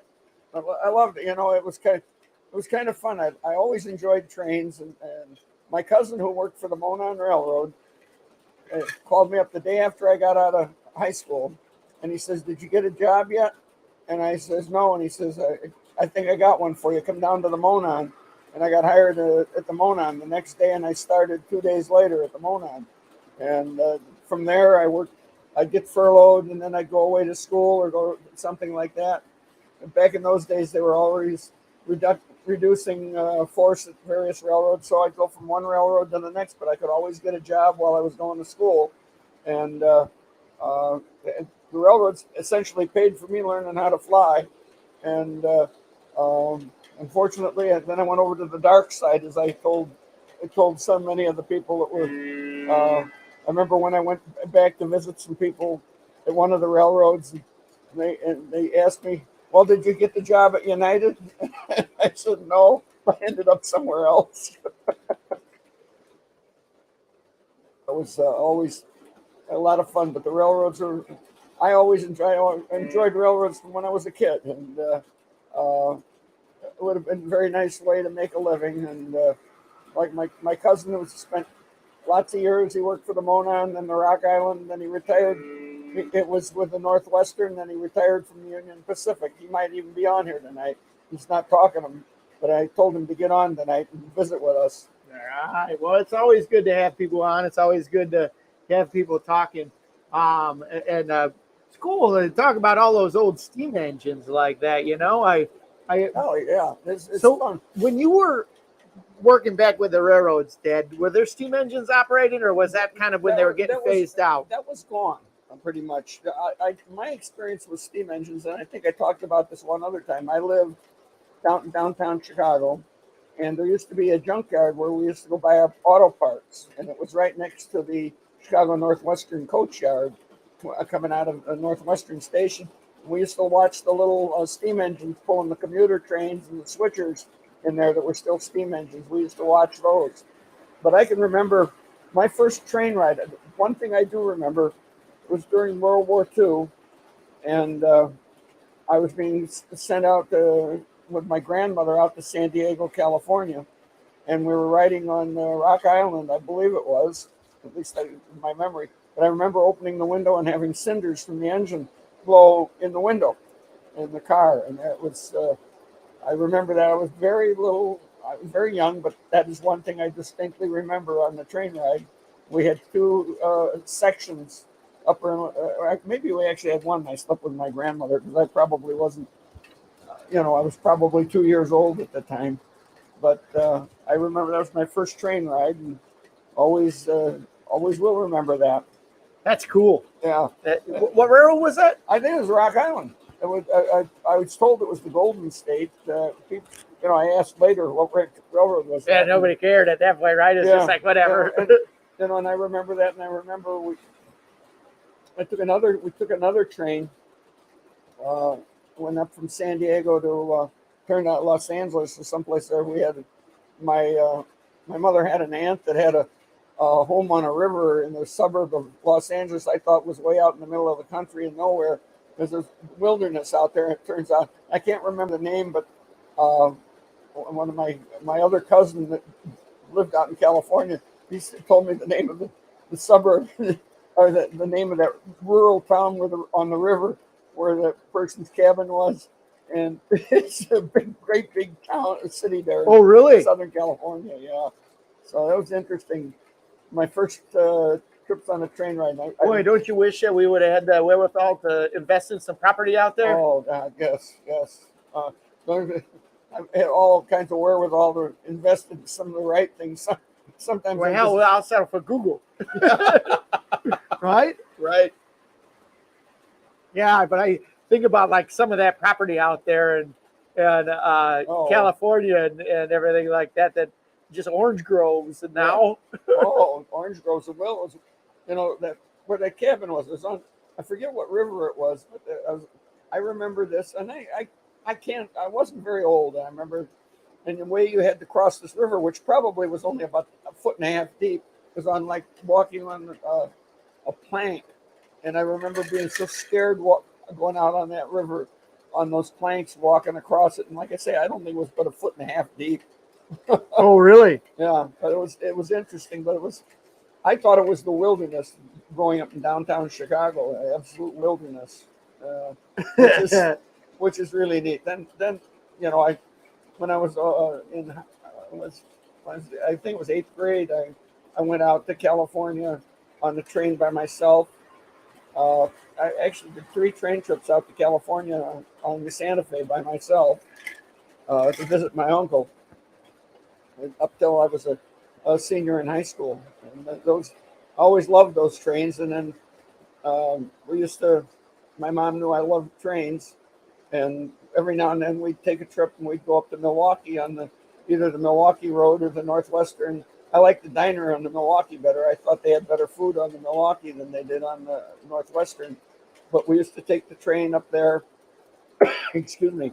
Another thing we used to do was we'd ride the Chicago North Shore in Milwaukee up the Great Lakes and back, because we could get on the North Shore line right at the L station, not far from where we lived, and that was always a kind of a fun train ride to do. Then ride the Illinois Central commuter trains. When I was going to grade school, actually, you won't believe this, in 5th grade, I used to get on a bus in where I lived at 7:15 in the morning, or actually 7 o'clock, and I'd ride it downtown to the Randolph Street station, walk over to the Illinois Central Randolph Street station, and get the commuter train out to the campus of the University of Chicago, where I was going to grade school out there, and ride that train out there. So when you were growing up, there were 5 train stations in Chicago, or there might have been 7, right? Well, it depends on what you consider the station. Okay, you had Union Station, you had Grand Central Station, you had Northwestern Station, you had Dearborn Station. Okay, then you had what was the North Shore Station, which was actually an L train station. Those were the downtown stations. I don't think I missed any there. Those are the ones I remember. The Northwestern Depot, and at that time the Northwestern and the Union Pacific, Northwestern operated the Union Pacific trains into Chicago. Then for a while the Chesapeake and Ohio was going out there, and I don't know how that worked. But then the Union Station, of course, was owned by the Burlington, the Pennsylvania, and the Milwaukee. Oh, okay. And the GM&O. They were the railroads that owned Union know Station. And so those were the tenants there at the Union Station. And the Dearborn Station was owned by the Santa Fe, the Monon, the Grand Trunk, the Wabash, the Chicago and Eastern Illinois.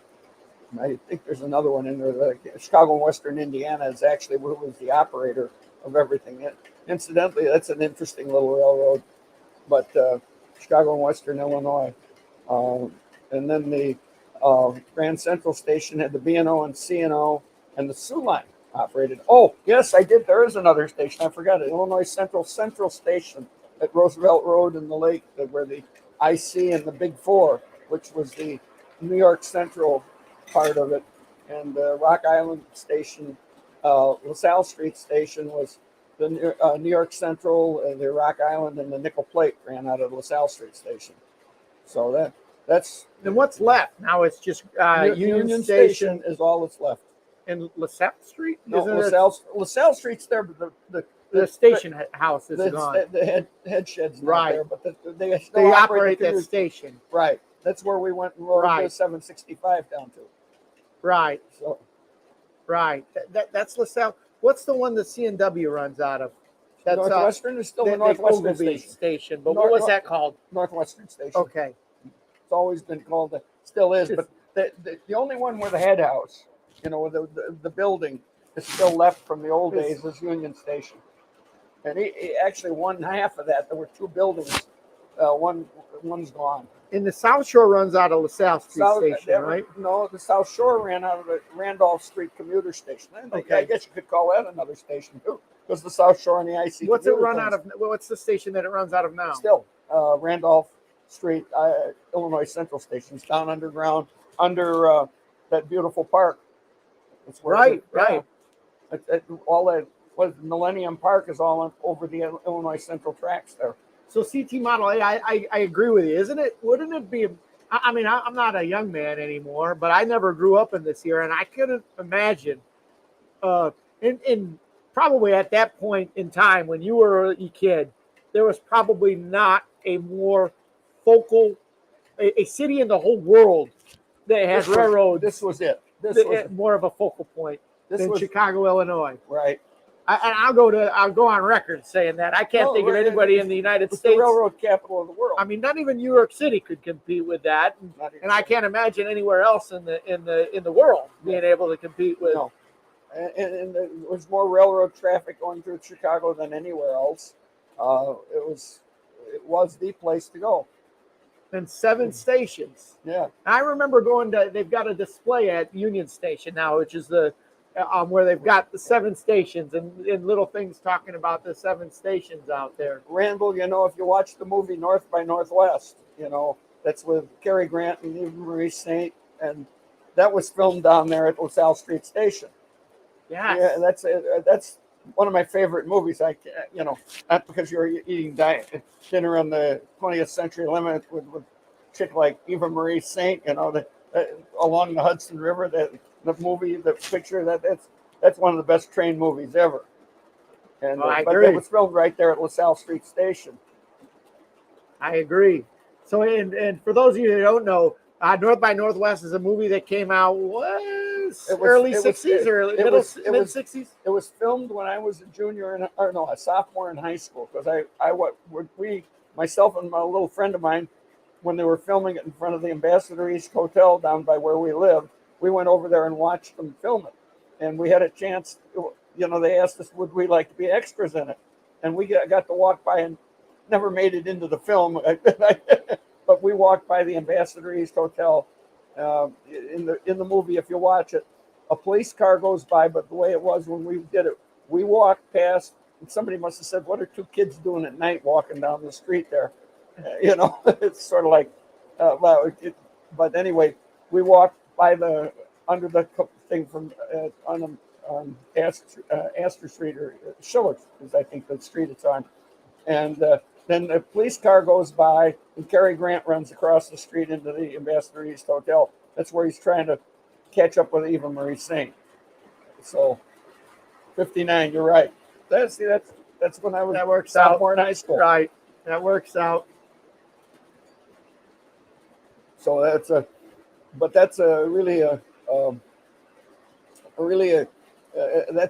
lot of that's in Chicago. As a matter of fact, it's kind of funny. North by Northwest, you get it there at the end when they go out to Midway Airport, and they go out to they go to the ticket counter at Northwest Airlines, which is where I ended up working a great portion of my career for Northwest Airlines. And they walk out, and they're actually walking towards the TWA airplane that didn't go to Rapid City, which is really funny, because the only airline that went to Rapid City from Chicago was North Central. No kidding.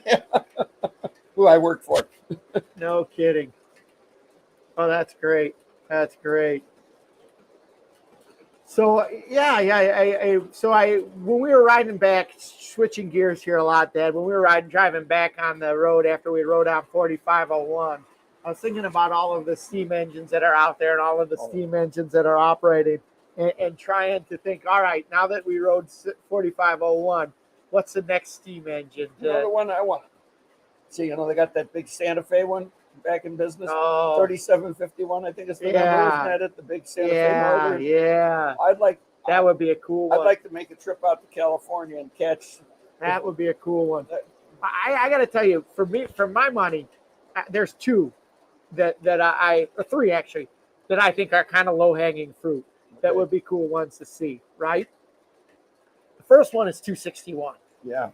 You know, that one we haven't ridden behind, and that's low hanging fruit. It's kind of low. I don't want to say it's local, but it does operations right around here. It has. Well, it has come here. For those of you who don't know, we're from the Chicago, Illinois area, and the 261 is based out of Duluth, so it operates in the Midwest here. So that one's one. It's just a short ride on Northwest away. Or now it's Delta. I'm sorry. Right. Right. And so that one is one, 261. And then the other one that's low-hanging fruit that we've never ridden on, and it's almost sacrilegious that we haven't ridden on it, 1225. Oh, yeah. That one's in Owasso, right? That one's right around the corner. Not only that, but that was the one that we grew up walking by. I grew up walking by. All the time. So 1225 used to be out in front of this football stadium at Michigan State University. And when I was a little boy, my grandpa and my dad would go to Michigan State football games and take my brother and I, and we would go by 1225 all the time and just stare up at 1225 when it was sitting there. You know, we ought to find out what the schedule is and make a pilgrimage. Just plan on driving over, spending a 3-day weekend or something when you're off work or something like that. Right. Even a 2-day. We could get their schedule and fly over and run it. Right. You know. Right. All we got to do is get a Uber car or something over there. Right. And then the last one that I'm thinking of, and I mean, this one just it just stoked the fire when we were out there at York seeing 611. Man, that is a sexy locomotive right there. Yeah, that was, you know, maybe you heard us talk about this story after we came back from York when Wally had called up out there to find out if 611 was running at the. And they said just to see if it was there. See if it was there. They said no, it's not here. So we were disappointed. So we went over. We were going to go to Strasburg regardless. And we go over there, and I missed the pull in for at the Strasburg Railroad, and I was driving the motorhome, and I drive past the buildings. What's sitting there? 611. I was going to pee my pants when I saw that thing.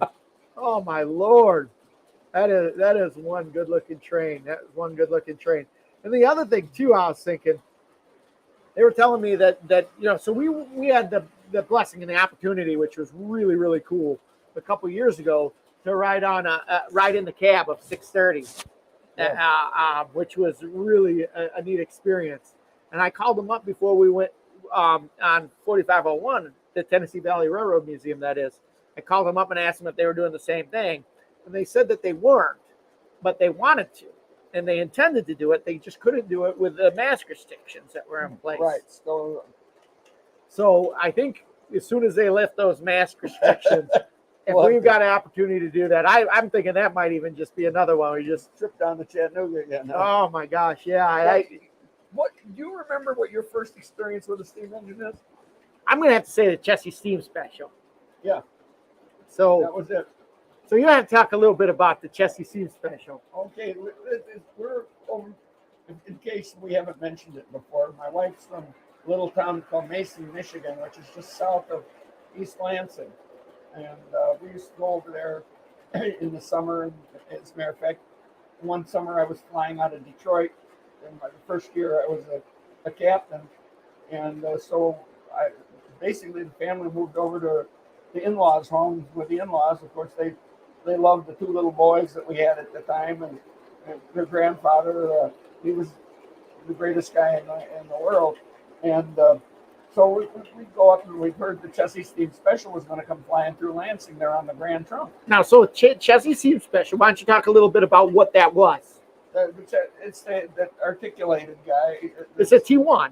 It's a 2101. It's a T1. I think that's it. I don't remember for sure. It is a 2101 T1. Well, anyway, we decided we were going to, it's coming by, and we were over just on the campus at Michigan State where it was going by. And we go out and we put some pennies on the track, what every good railroad guy does, right? No. But anyway, we went and put some pennies on the track, and the old Chessie Steam Special comes all through. And I'm quite frankly, for me, it was just as big a thrill as I want to know it was with these guys. because I hadn't seen a steam engine running in so long. Oh my either. gosh, yeah, it was so cool. The colors were so bright. Oh I my remember God, the yeah. colors. Yeah. So the Chelsea Steam Special was something that they put on. I think it had to have been about 1980, 1979. Yeah, 76 it wasn't was right after because they used the T1 as the American Freedom Train, on the east the side. 2101, and then they revamped that into running for the Chelsea Steam Special. Right. And they ran that. I wanted to say that had something to do with rail safety or something like that. I don't remember exactly. And they ran that across the nation with the orange, blue, and yellow colors, the Chelsea colors. And so we caught it rolling through Lansing. Yeah, that was pretty neat. And had some flattened pennies. I think he still got the flattened pennies. I do. Yeah. Yes, I do. That's, you know, things like that are really, really fun. I see guys talking about. Fortunate to see the Frisco 15 and some of those. You know, it's really, really neat that we get on here and we're like. I can tell by what people have seen. It's not just young people on here. More young people, better. But a lot of guys that would really be. It's really neat that we all bring back the memories of steam engines when we saw how valuable that is. When you think some of the machines are almost 100 years old, and you look at it, and isn't it great that we are the fans that help preserve these things, and we've got to remember that these things don't exist because big business wants them to exist. These trains exist because people like us go visit them and donate and care about them. So whenever you get a chance, if you get a chance to see them, get a chance to ride on them, do it. And even give the Union Pacific a plug. I mean, it's a big railroad company and everything like that, and they pay for it all themselves. But they keep it alive. The big thing is, it's by you talking about the Union Pacific. Hey, it's a big airline. I'm sure the Santa Fe, if they start running 3751, they didn't seem like back in the days before that they didn't want to run steam engines on their trains. There's that one interesting. The Santa Fe running 3751, running with with 444.9. Right. Interesting picture up the Cajon, whatever it is that the Cajun Pass or the Cajon Pass. Pass, the two trains. So right. Let's everybody keep pushing it. It's always nice. Right. So T4 was talking about 3415. I wasn't familiar with that, but it's a 462 Pacific. I didn't know that. That's out at Abilene, Kansas. Does it run out there? I guess so. Or it runs out of Abilene, Kansas. I'm probably mispronouncing that. Right next to Eisenhower Presidential Library Complex. We blew a radiator in our first motorhome in Abilene. And this is the best part. I pull into a radiator shop, and I says, "Can you fix the radiator?" And the guy says, "I can't do it today because I can't get it out." I says, "Can you fix the radiator?" And he says, "If you get the radiator out, I'll fix it." So I go into the motorhome and I dragged it. Luckily, I watched the guy take the radiator out to replace something before on the motorhome, so I knew the trick how to get it out quick. There's 4 bolts and the 2 hoses and the 2 transmission cooler lines, and zip zop, it was out. 30 minutes, I bring it into the guy, and he says, "You want a job?" The only thing better than my dad's train stories is stories about our motorhome growing up. That's the only thing. The only thing that's better. Oh my God! Got some great motorhome stories from when I was growing up. Yes, we had a motorhome. We drove 250,000 miles, and we held it together with duct tape and chewing gum. Right? I mean, we had more fun with that, but we went more places. We'd go out in the summer. We'd put 7,000-8,000 miles on that motorhome. I'd have a month and a half off, and we just drive everywhere. 1 year, I think we hit every national park west of Denver, Colorado. We did. We went from one to the next to the next. I'm trying to find this on here. Speaking of trips that we took, Rose Jewel Railroad was asking if we ever went to the Silverton, the Durango and Silverton. Yeah, we rode the Durango and Silverton several times. Right. As a matter of fact, we've chased it too in the motorhome. In the same motorhome we're talking about. Yeah, we've chased it from one end to the other. But we've ridden Silverton both ways. We've done it twice that I can remember, at least twice. But yeah, that's a great ride too, and that's well worth everybody's thing. One last trip made out there, we camped right next to the tracks, so we kept watch on the Silverton all the time, and the train going by. So that one, and then the Cumbres and Toltec was right out there by that, right? Yeah, that Cumbres and Toltec's a little bit north of there, I believe, but we rode that to the midpoint and turned around. Yeah, and that was a nice ride too. Then of course we had to ride the Georgetown Loop. We won't tell. They named it after me, not the other George. Oh, so we rode that one together. Did we ride that when I was younger? Because No, we rode it when you were younger, but we also rode it when we went out to the convention. Right, in 2006. Yeah, when we were out there. Remember, it was so hot that remember it wouldn't make it up the grade. They had to back down. Right. That's a well worth it loop train ride too. All those ones. The other one is the dinner train that we rode. In Washington? No. In out there in New Mexico. Remember you and I? Yes, with the big dome car. Yeah, and I can't remember the name of that railroad, but It's the F3. It's the old Rio Grande. It's the old. The Royal Gorge. Yeah, that's the Royal Gorge Railroad. Right. Yeah, that is a sweet trip too. That's got to be one of the most beautiful. Magnificent railroad trips out there. Do that if you're riding. That one is beautiful. You go down a canyon, literally going down a canyon.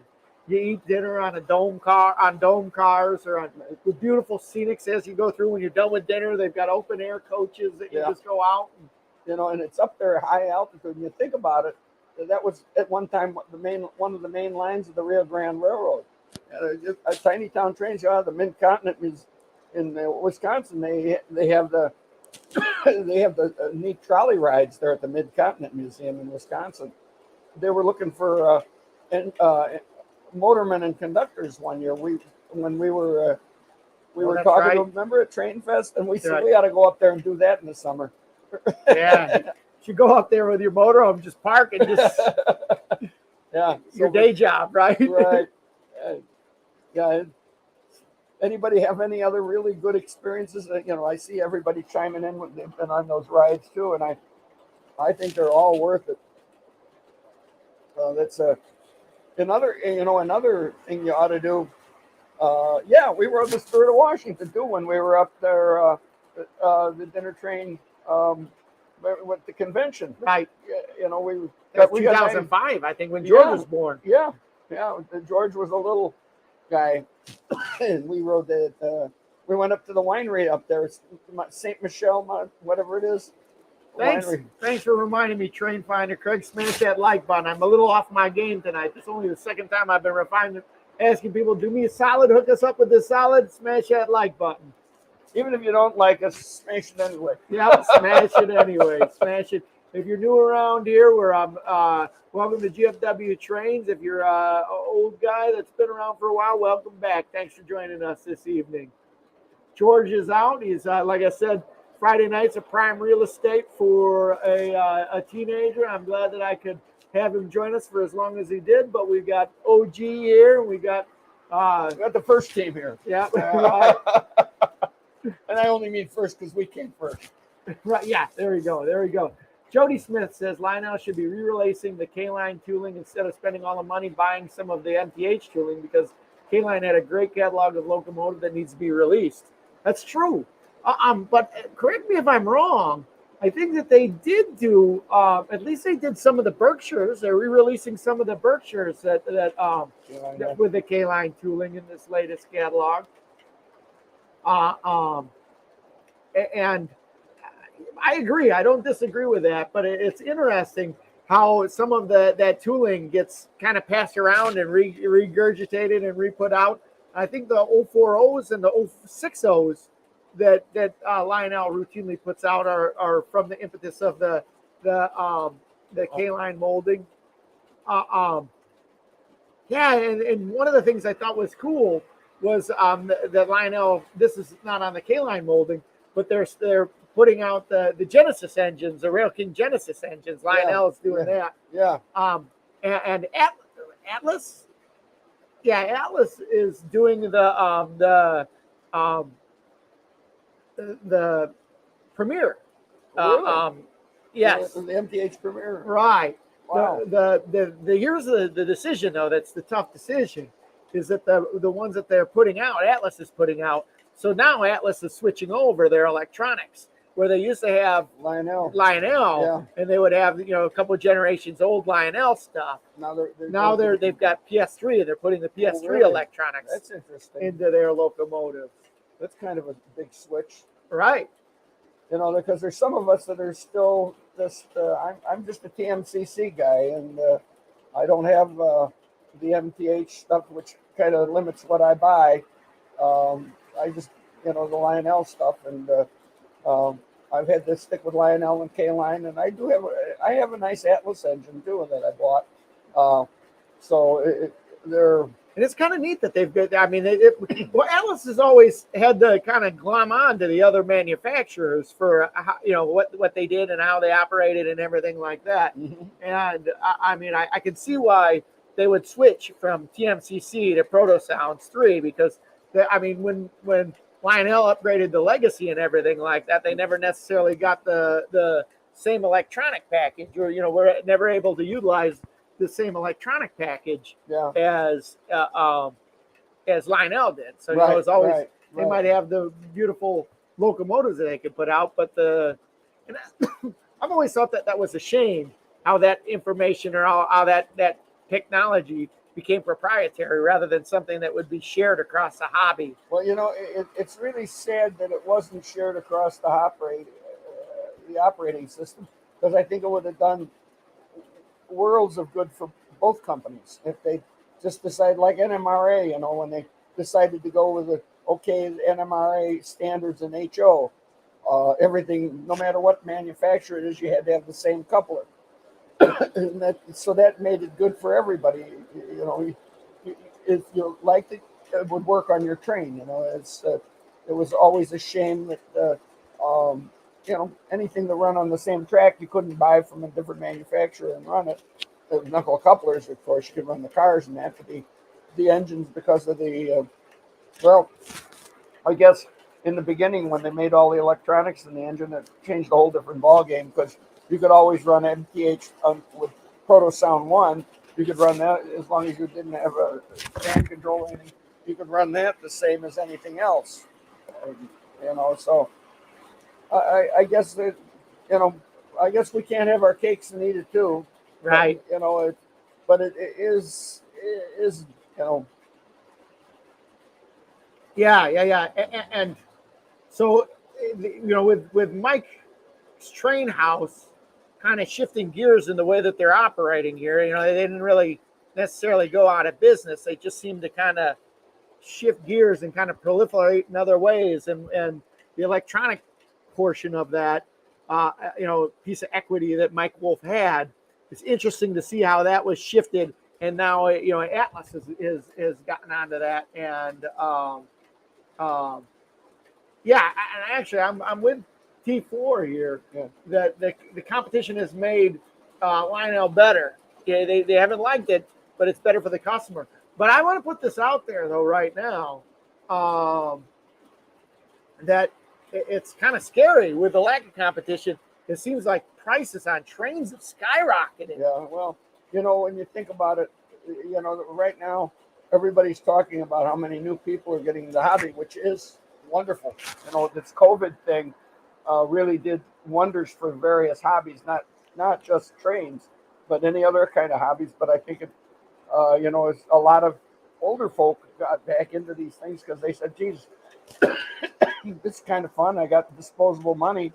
And so when you've got disposable money, can you blame manufacturers? Says, well, I've been making only I can blame them. I'm a buyer too, but you can understand from a corporate standpoint, if you're going to put some money into research and development and build something better, it's going to cost a little more. I think Lionel is, you're right. I think, you know, unbelievable the price of trains. I never thought I'd spend up close to $2,000 for a brand new train or something like that, or just think nothing about spending $1,200 when I was collecting, you know, and I still collect post-war trains. I sit there and I have $1,200. Oh my God, that's so much money. And then I'll go spend excuse me, I'll spend $1,200 on a new Lionel Pacific. Right. Yeah, you know, go figure. Right. I'm with you, Jody. I think that that all of the manufacturers probably don't like the competition, but you got to, the competition is what pushes. Right. We would probably be getting regurgitation of everything that was put out in the post-war era right now if Yeah, exactly. K-Line and Mike's Train House didn't come along to push Lionel up. Well, you remember when, what's really interesting about Lionel, and for all us fans of post-war, I mean, I love post-war trains. I kid you not, from the Kane Mutiny. I kid you not. And, and I remember when I started buying the new stuff, and Lionel came out, the first new steam engine they came out with that 484 Northern, the Rock Island. Right. Oh, that 8001, I think is the 5100. Yeah, 50. Man, I tell you what, I thought that was the neatest engine. Right. I mean, it really is the first new mold engine. Wow. And we ran on the layout constantly. Everybody said they didn't run good. We ran still run it. Constantly. Wally runs it. It's not on the wall right now. It's not on the wall. It's not on the wall. It should be on the wall. Yeah, it rotates through. But anyway, it runs. They run great. All you got to do is make sure that you got the right lubrication in there. And like the first 611 they came out with. I know when they came out with the actual 611 painted. I said, how it doesn't look a bit like a 746. The 746 had to be the way it's painted. No, right. It's the 611 that's the way it's painted, not the 746. And it came out and they had the drivetrain problems with those, and I had to send mine back to Lionel right away. So I forgot what it was, but it's stripped out, and I had gotten that, and I was so disappointed in that. But after that, ran and still runs really good and everything like that. But Lionel really came up, improved themselves over the years, and again, whether it's K-Line, Maury started taking over the bottom end of the money line, the K-Line. You could get, right. That's how it started, right? Yeah, Maury Klein was putting out boxcars for $7, and Lionel's charging $30. What's going to buy? Maybe using the old Kusan molds and stuff like that. Yeah. So it's really interesting with that. It's just, the problem is buying a train. Yeah, you're right. Hey, I love that. I got a cartoon I loved it. Maybe most of you guys have probably seen it. It was really a beautiful one. His wife says, cartoon, the guy says, "It's our anniversary, dear. I want you to take me to someplace expensive." The guy sure thing, honey. Sure, I'll be glad to, dear. And he takes her to a train store. I think that's about as good as it gets. For sure. True that one. We've all been there. Hey, Alice AJM Trains, welcome to the stream. Glad you could have us here. Smash that like button. If you guys haven't already, smash that like button. Certainly appreciate that. Jody says, notice the last 10 years that Lionel doesn't really like competition, and there's been some speculation that some well-known employees that work for Lionel don't work there anymore because of that. Well, I wouldn't doubt that. Well, the whole face of the way that all of these companies operate has changed too, for that matter.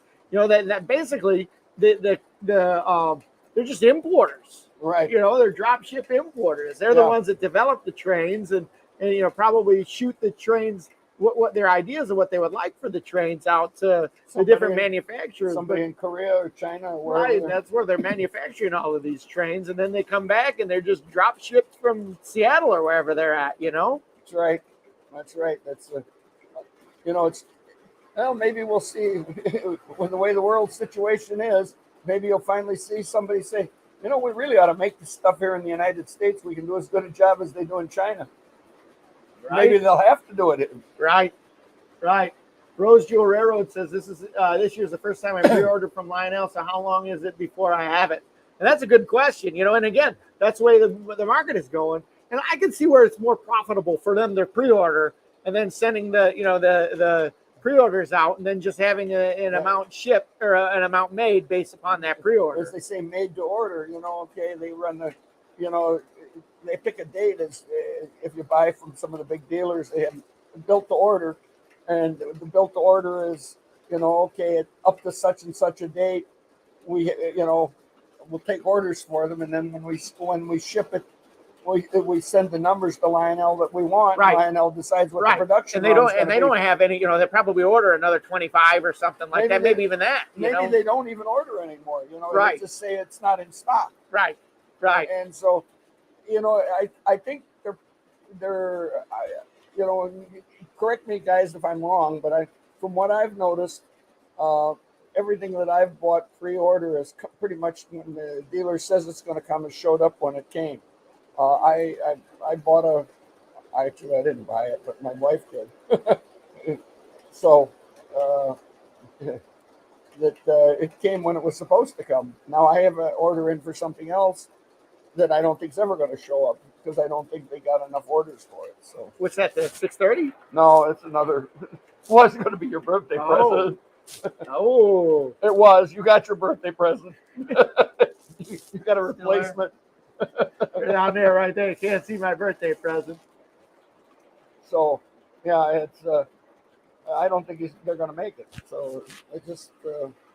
I wonder what that number is because as long as we're veiled in secrecy here, that I know of something that Lionel produced that there was only 27 of them made, and they were able to get those. They were able to. There was enough there for whatever reason. I don't know what the contract was, but they produced this item with only 27 units. Wow, I wonder what it was. So, there's got to be a number, and it's probably not a static number. Just like some might be this, some might be that. It might be based upon what the engine is, or the paint job, and right. It could be the big thing. Okay, again, how much of it comes from parts that could be used, from one engine to another. How much of this stuff is common. Right. And Joe's right that Menards now kind of filling into that role of the old K-line, undercutting pricing on everything. And hopefully that's my hope on Menards.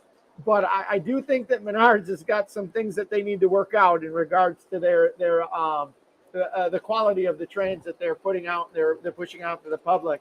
And I hope that quality control gets a little bit better. I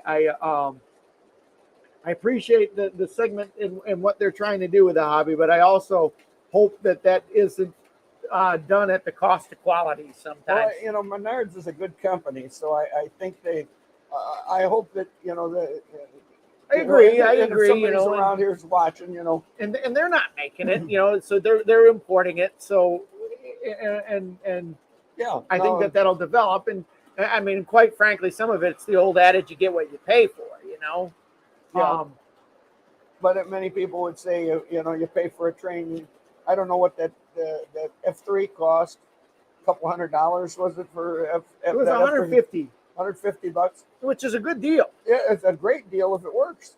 Right. And we've had some issues too with some of the rolling stock and how it operates on our layout and how it operates through the switches and everything like that, and even the quality of the gauging and again, it's. I mean, you kind of, I guess. I mean, you want a quality product there, and I don't want to bash on anybody, but there's. I'm glad for what Menards is bringing, and I hope that they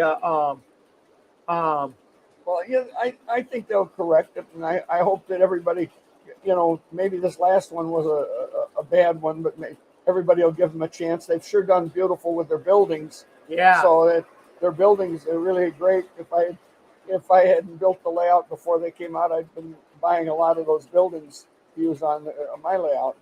They've done some wonderful work, so let's give them credit for that.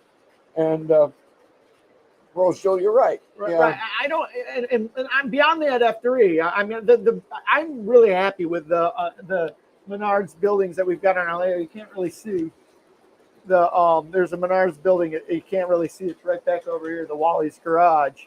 They have some really, really nice stuff. But some of the rolling stock that we've got, these are Menards rolling stock right here.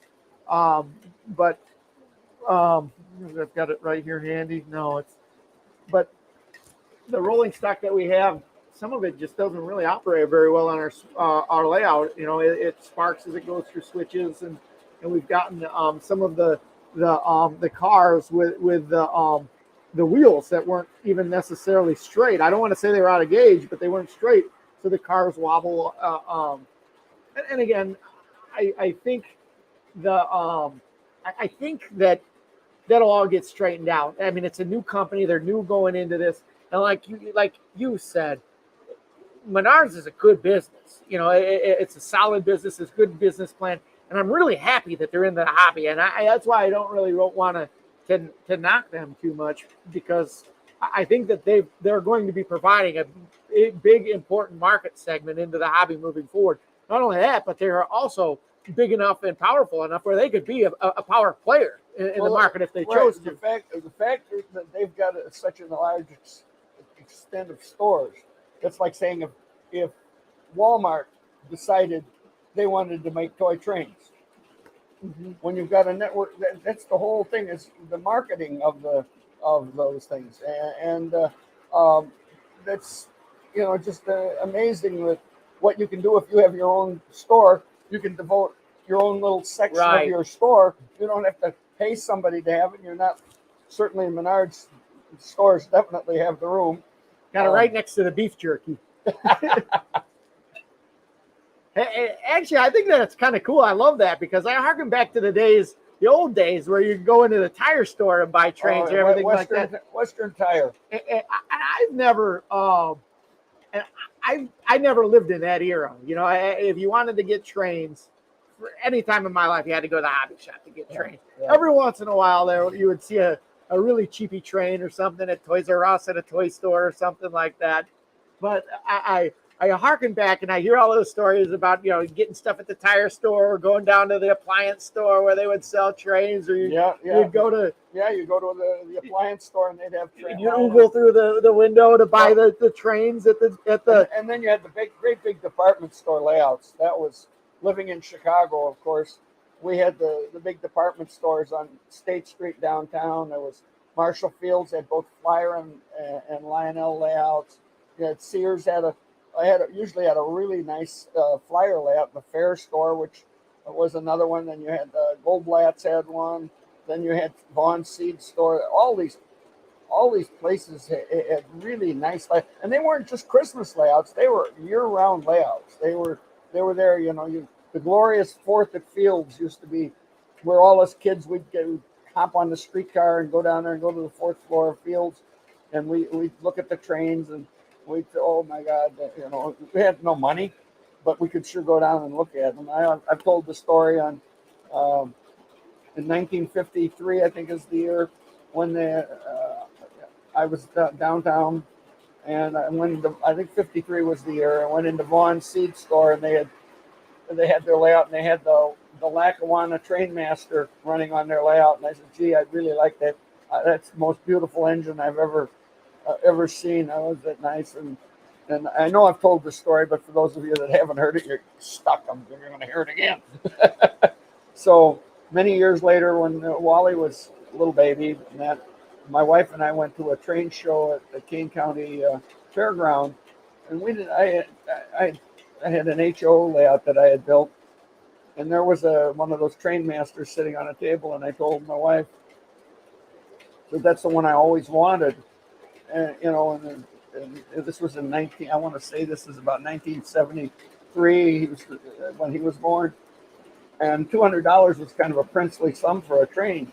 And there sat this beautiful gray roof Lackawanna with a box, and I looked at it. I said, "It's too much money." And she said, "Oh, the heck with it! I'm going to buy it for you." So she bought me the train for $200. And she's, you got to know how endearing my wife is. She puts up with the train. She supports all our family hobby with trains. She's all you guys. If you're not married to a lady like my wife, you should be. If you're a train collector. Yeah, she's the one that did the mural back here. Hopefully, I can get her to continue that mural around. That's what the plan is to continue that around. You can see some of the markings here, the tape and everything as it goes around here. But we've got New York City behind us. We've got the Jersey Shores over here. That's going to come in a little bit later. And over here, we've got Chicago that's starting to be built. So I need to get her back out here and finish that off. So yeah, no, it's really. If you guys have seen my layout, my track work is great. But what makes my layout is what my wife did with the scenery. I sit there, I can't run as many trains as Wally does like this. Just let them run. If I put 3 trains on the track, I've got to sit like a one-armed bandit because I've only got one main line and a couple of passing sidings and some loops and that. But my wife did the scenery, and I think that's a nice way to get if you've got to get your whole family interested in it, is to have everybody work on it. That's the best thing. She's my support for my train hobby has been great because of her.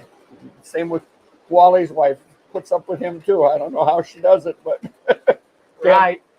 They have everybody in the family. It's just I forget what this room was going to be before it got commandeered. This room was never going to be anything other than a train room. Now the truth comes out. She knew that when we built it. As soon as we built it, we put in a little train layout for George. I don't know if you remember that. Of course I remember it. We had a little train layout down here for George. Part of the board was part of my old HO layout. Right. So, in fact, well, this isn't the HO layout, but this board is the board from our first O gauge layout. We've got a lot of boards being used on this train layout, but this one right here, recycled, it's called. Yeah, this 4x8 right here is the one that we used from the first O gauge train layout that you had in your basement. You can see the dark green bait down there. And we recycled this board for George's train layout down here. Right. And then this is the third train layout that it's been on. It's great that it's been on. So that's almost 50 years old. Oh, yeah. That piece of plywood. Oh, my gosh. The smartest thing, we talk about trains, we're talking about operating trains. And for those of you guys that have, I hear a lot of comments from time to time about one of the things that I discovered that on my layout and Wally's done is using a real carpet, which is cheaper than buying other things. Because, with a lot of you couldn't run this many trains running around the layout that didn't have a carpet. So where all you hear is the click clack of the trains going across the rail joints, and and whatever sounds you turn on. I can't say how nice that is and what a good idea. If you're building a train layout, get a good carpet, put it down, and then paint the carpet whatever color you want. We always have gone for snow scenes because I think winter and Christmas and toy trains all go together like peas and carrots. Isn't that what Forrest Gump? Forrest Gump would say? My trains go with Christmas like peas and carrots. Right. So, yeah, we my wife started to make those curtains, but they didn't work out real well. So now you can see all of the boxes. But soon we're gonna get that going. My kids have become teenagers. That's all the best I can put it is. My kids have become teenagers. I'm glad that George has still got the flicker of the flame, with the hobby in his heart. But you can tell that there's other things too that are important to him. It used to be trains were the most important thing, but now he's got a car. Now he's got a girlfriend. He's an athlete, so he plays baseball and cross country. So, you're right now. he's singing to the choir right here. It's the same way. I have 4 children, and one of them really stuck with the trains. Wally, I mean, he went through all the same things George is going through. There's different interests, and the trains kind of, they lagged, but they were there. But as he got older, you get married, and it's different. Then trains are fun, and it never gave up on it, and always had is. And then when your own son comes along, there's nothing more fun for a kid to play with than toy train. Most of us that are in this know that, and we're the people. And it's great to see we have young guys on this thing. Be sure to hit the like button. Smash that like button. We have young guys in this group that get on with us, and we have an older bunch, which is really, really nice. And the big thing, we haven't pushed the TCA lately on the show. If you're interested and you're not a member of the Train Collectors Association, check it out. Link down below. And get involved with it. There may be a chapter or a division near you, and to meet some other guys like that. That's what I got back interested in the trains, and I met a couple of guys that, have you thought about joining the Train Collectors Association? I says, I never heard it. And I joined, and there was an outlet for whole bunch of other crazy old young men and old men. They weren't so old at that time. Now we're all old, but it's a lot of fun. And I hope that George isn't planning on the 4th generation yet. I'm hoping. Yeah, give him another 8-9 years, please. Yeah, give him 10. 10 years. Yeah, 10 years. Yeah. How old were you when George was born? I was 30.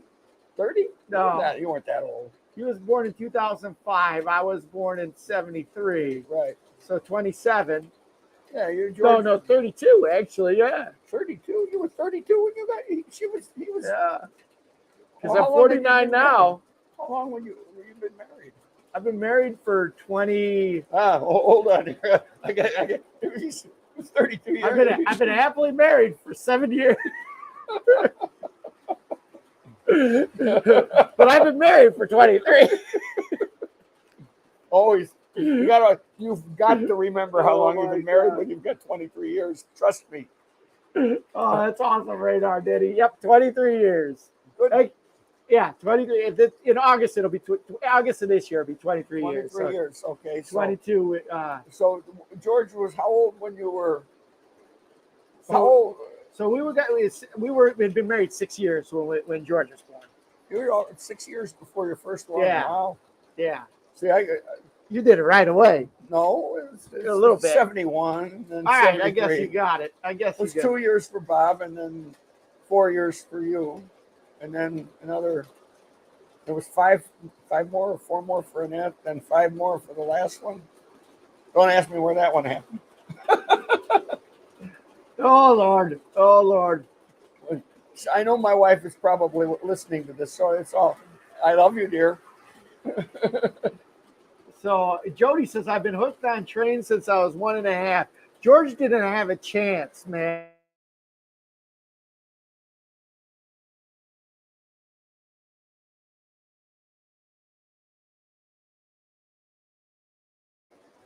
There we go.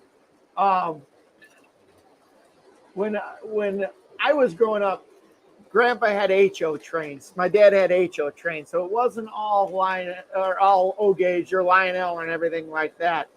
And when did you build the first layout in the basement? Yeah, the HO layout. The HO layout I built probably in 1970, 71. So you built that one before I was born. Yeah, I built that layout for me. Yeah. That was. And then it just happened that you guys came along, and then Grandpa made the little Lionel layout for Bob, and we had that little Lionel. That one was on the floor on the other side of the basement. No, the one in Michigan. Remember the little circle track on a little train board there with the little. I don't remember that. Yeah, I bought the first train I bought you boys was a little 242. The Wabash Cannonball. I remember that train. and that was I bought that. Yeah, I went to a store called Myers over in Lansing because I had the. Has anyone ever heard of Myers before? Myers Thrifty Acres. It's kind of like a nationwide store now, Dad. All right. But at the time, in fairness to my dad, at the time, Michigan only. it was Michigan only. Uh-oh. Hold up here.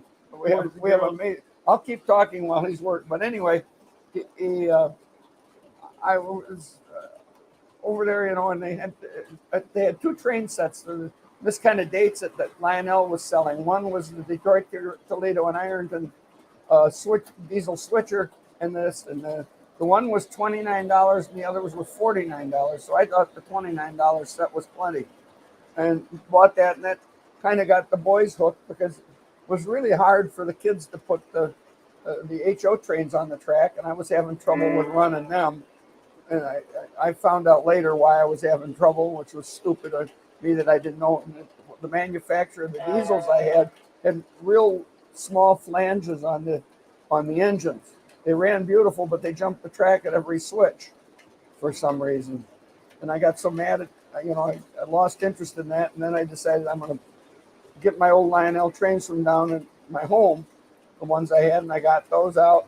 And I needed track and all this. And I had some track and that. And finally I got it going, and I got the train going. And then, as I say, I met a guy who was in TCA, and that just hooked me. It was just, I got in that club, and my quota was, every month I'd go to a meet and I'd buy one car, and stuff like that. And then I bought it. I didn't have many engines. I had the 4 engines I had as a kid, and then I had the Lackawanna my wife bought for me. Yeah. So, hey, everybody, just if you're coming into the stream, welcome. Good to see you there, Real Toy Trains. Glad to have you here. Smash that like button if you would. We appreciate that. Dave Piper's talking about his dad being a member of the TCA since 1977. that's the year I joined. Right. And then he joined in 2015 after inheriting the collection. Dave, where are you at? What division are you in? Where are you located? So we're not going to be able to make it out to York. Not this fall, not this spring. But we are having the train. There is a train show in York. There, the Yorkville. The Yorkville train show. We got to get a plug in for that. And if you haven't, or if you're just joining us, we are going to have the GFW Train Fair. It's going to be a fundraiser for Georgia's Eagle Scout Service Project, which is building a platform-style train station out at Plowman's Park on the Prairie State Railroad Club's railroad out there. And so it's going to be a combination of a bunch of things. It is going to be our 3,000 subscriber special party that we're going to have out there, as well as the fundraiser. So you make it out there. It's on April 24th from 10 a.m. to 4 p.m. We're going to have 4 amazing layouts out there. We're going to have the award-winning Midwest Division modular layout that's going to be out there. And that's going to be a really big layout. That's a O-gauge layout that's run on command control and legacy. And from time to time, they'll let people operate the trains out there. The Valley Model Railroad is going to be out there. They've got an awesome HO layout that has an operating system that an electrical engineer designed. And my good friend Jim, who designed the not only the layout, but the electronics behind the layout, operates that layout as if it was an operating train network where they have dispatching and they allow people to come to operate the trains on that layout. It's an amazing layout. The third one is one that's set up by Denny Roche from Denny's Trains and Things, as well as Jim Myras. And that's a neat layout that they've set up for the Chicago Bears charity. They set it up out at Soldier Field. They're bringing that in. They're setting it up for the GFW Train Fair. It's going to be awesome. And then the fourth layout is going to be on the floor, and it's going to be a big floor layout setup that's going to be put on by none other than the Midwest Division of the Train Collectors Association president, Charlie Tusick. He's going to be putting that one up, and that one's going to be command operation as well. So above and beyond all of the awesome layouts, the Prairie State Railroad Club is going to have a neat display that's going to be putting out information about the Prairie State Railroad, which is a 7.5 gauge ride-on railroad. That's really kind of neat. And then lastly, or above and beyond that, we are going to be having refreshments served there. We're going to have lunch and the like that you can come there. And also, lastly, we are going to be having a garage sale there with a lot of neat trains and train-related items that have been donated to the cause. And you can come do a little shopping too. Best part about this, all 100% free. Yorkville American Legion, April 24th, 10 a.m. to 4 p.m. Come to York. Got some Bill. new people coming on. You got South Brooklyn Railroad, Joker's Trains, Joshua Wood. Great. Real Toy Trains. I don't remember them earlier. And right. No, thanks for coming on, guys. Smash that like button if you would. And we're talking about George's Eagle Scout project. If you're just joining us on that, George is working on his Eagle Scout rank. George was with us earlier, but as a lot of everybody the mating call of the human male, as everybody knows on here, that Friday nights become some pretty precious real estate the further and further you get into your teenage years. And I've got to compete with a couple of other things in order to keep George coming on these live streams and going with me. And I'm blessed that he's able to do it and wants to do it as much as he does. But tonight, there are other things that beckoned him. So it's OG George, my dad, and myself. You get 2 of the 3 generations for the second half of our live stream this evening. I always feel honored to be on the show, and have to pinch it for George is a tough act to follow. Let me tell you. So, but speaking of George is working on earning his Eagle Scout rank for his for Boy Scouts, and as part of that, he's building a station platform. And I'm going to put a link up here as to if you're interested in there's finding out more about it. The link's also down below in the description. But he's building the Prairie State Railroad is a local 7.5 gauge railroad, and 7.5 gauge railroad is ride-on trains. We belong to the Prairie State Railroad Club and enjoy the heck out of it. George has loved to do that and has a lot of neat opportunities to operate trains, both steam engines, diesel engines, at a lot of different railroads across the street. And that has all been something that's been fueled by the Prairie State Railroad Club. So when George was trying to think of something that he could do as a community service project to give back to the community, he thought about the Prairie State Railroad Club and Plowman's Park, where that's located. And he wanted to build a station platform because that's something they've been talking about doing for a long, long time, and putting together the funds to do that and build that. So it's not an easy project. It's very time consuming, and it's not an inexpensive project. There is a lot of money that's going that's got to go into that project. And in fact, every day it seems to be increasing, from the different things that we need for permitting to the price of engineers and architectures and so on and so forth, to simply the price of screws and lumber going up every day. So George has been working on fundraising for that, and has been doing a really good job on fundraising. And as part of that, he's doing 2 real cool things that dovetail not only into this project, but into his love of trains. And one of them is to host the GFW Train Fair, which like I said, it's really cool. We're really excited about it here in the Werderick household. I know George is. And come out, see it, be a part of it. Come to York, Bill, at the GFW Train Fair on April 24th. Yeah, there's a good chance we might be in the fall York, Pennsylvania one, but we'll see. You never can tell with all these athletic kids what they're into, and whether we have the time out, and whether we can bring the motorhome out there and have another tailgate party like we had last year, or we have to come out by more expeditiously than we did. You never can tell. So Happy Valley Hobbies is asking, does George's girlfriend know that she might be on the channel as a requirement to be his girlfriend? Well, that's the cool part is George actually, I'm sure, as everybody can imagine here, wears his love of trains and his love of railroading and his love of model railroading on his sleeve. This isn't something that, if you know George, that he is kept hidden. This is something that he's always worn on his sleeves.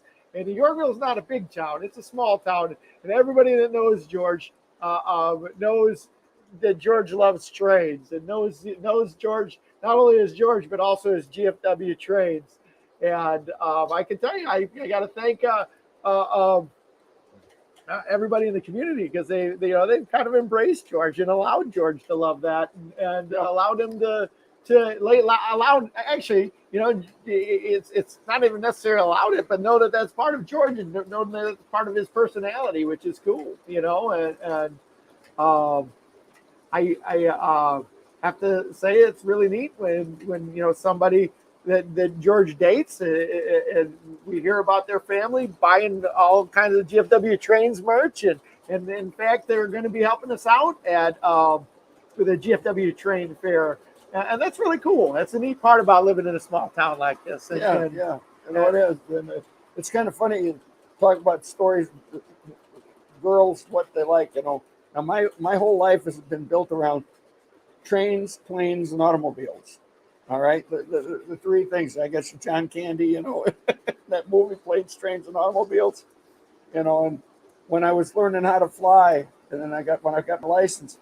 If a girl didn't want to go for a plane ride with me, because that was what the date was going to be, I wasn't interested because I had no money to spend on anything other than airplanes, And then before that, it was when I was in high school, I worked at a gas station, and I was when my father passed away, I got his car, and I had to support that car, by working at the gas station, and so cars was interesting, and if a kid back in those days, you had learned how to fix them. You could do that. I mean, I learned how to do about everything you could to a 55 Chevrolet, and it was something else. And then I married a lady that she liked about everything, and she put up with, not just put up with trains. She actually has always endorsed the train hobby, so which is kind of nice, and that. So it's kind of interesting what we as are when you're selecting your spouse or whatever, they better like what you do.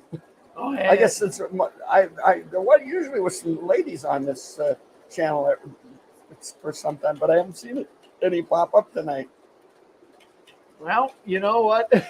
George says sometimes finding a girl that's into the hobby is it's easier to find a diamond in the parking lot. Yeah, but you find the diamond. You find the one that was. There's a lot of neat things that are connected with doing train things. That you go to take vacations in nice spots where they just happen to be a train meet.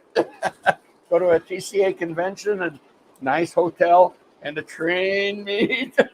But there's always other things. I mean, nice dinner train. Yeah, going to expensive places where they sell trains.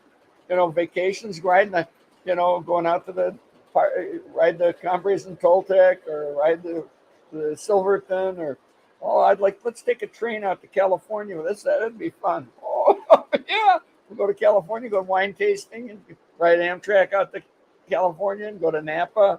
I love this story though.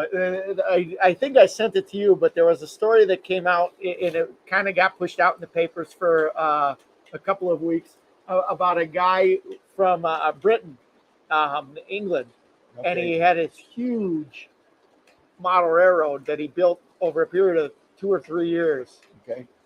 And his girlfriend didn't have any idea. Like his girlfriend, I think it was like a live-in girlfriend even. And he built it at another spot, at a warehouse. She had no idea. She didn't know. She didn't know. And here it is. Right. So, yeah. Right. There's an old saying, model railroad then keeps you out of the bars. Nothing good can happen in the bar. Oh my gosh. My favorite joke about railroading is this one, and this is a little bit colorful, but we're past the 10 o'clock mark on the East Coast. I wonder, do you guys know what the similarity between model trains and women's breasts are? What's the similarity between model trains and women's breasts? Or I'll be blunt about it. Model trains and boobs. Uh-oh. Wally's taking over from Ready? anchors. Ready? Crossed anchors. They're both made for children, but grown men seem to like them much more. That's my model train joke right there. That's nice and clean. Right. Both made for children, but grown men seem to like them. Now, Dave Piper, their honeymoon stayed at the Red Caboose. Hey, all right, bad, I like that. Not bad. Good choice, Dave. I like that. Was that during a York meet? Probably. Jody Smith says in the 90s and the 2000s, you can go to Toy Train and Model Train auction and come out with a fair amount of loot for $400. Now, when you go, you get $400, or you go to one $400 wanting to get one locomotive. That's true. That's true. Jeff, the model railroad enthusiast, said they're both big. That's right. See, I knew I would get this conversation going again with my here on the late night show. I knew I'd get the conversation flowing again as soon as you start talking about similarities between trains and boobs. Happy Valley, the Ram Tetons. I get it. Yeah. Well, All right, dudes. What are you gonna do? Chris Lambert, you're right. I am a lucky man. I certainly am. We've been married coming up on 53 years. 53 years. Woo. Anybody that can put up with me for 53 years is really something. I'll tell you what. Oh man, I owe a second that one. Oh, here's another good one. Radar say, Diddy, I didn't even think about this one. You can't touch them trains. That sounds like a TCA meet. Don't touch them. That one is good. Radar Diddy, you're right. That used to always be the thing at TCA. You know, when I was first, TCA, you'd go to a meet, and you know, I tell you, the guys really messed themselves up with this. Used to be they didn't let anybody in unless they were 13 years old or 12 years old. I forget what it was, but it was something like that. Then if the kids came in, you know, even if they knew what they were doing, like Wally and his brother, don't touch those trains, kids. You know what? You know that hurt a generation. We lost in trains. We lost a generation. I don't care what everybody said, man. I used to get yelled at all the time going to train shows by even people that knew me. You know, closed-mindedness. And I laugh. Some of those same people still are telling me that my guidance of the Train Collectors Association is what's killing the hobby. Yeah, whatever. Yeah, we had it's funny group that my age group that was really a funny guys a little bit older than me, and it's they missed a generation of people. You know, they really did. It's unfortunate, but you know, we got a group. Well, I got to tell you what, just spinning that a little bit. I hate to dwell on the negatives. The positive is this. I just seen the last 2 years kind of be a renaissance of sorts. Yes, a lot of these things. It's been really kind of neat the way that the COVID helped generate interest again. It's generated interest, and not only that, but I think that some of the mediums that were kind of that were, I don't know, foisted upon us, or that we had to jump into because of COVID, is kind of brought a community that was spread apart a lot closer together. Right. You know, through Zoom calls, through message boards, through you know, all kinds of different things like that. To this YouTube community that we've got here. That's really cool. It's really awesome. I think that's neat. And like I said, I'm bordering on my usual speech here, but boy, I tell you, I would impress on everybody here. Please keep this synergy rolling, because this is what's going to keep the hobby alive. This is going to be what's going to attract, or what's going to link this generation to George's generation. This, I'm telling you, this is the link. This is the link. This is the thing that it's the leveler. You know, where we all get on here, we all talk about trains, we all have a good time, we all get some iced tea, and we talk about the hobby. And one of the things that I've got to do more, and I will, and like I said, the whole thing with George, and it's good. It ebbs and it flows as far as his interest. He doesn't want to make videos anymore for GFW trains, and that is what it is, you know. He's kind of drifted away and from that, but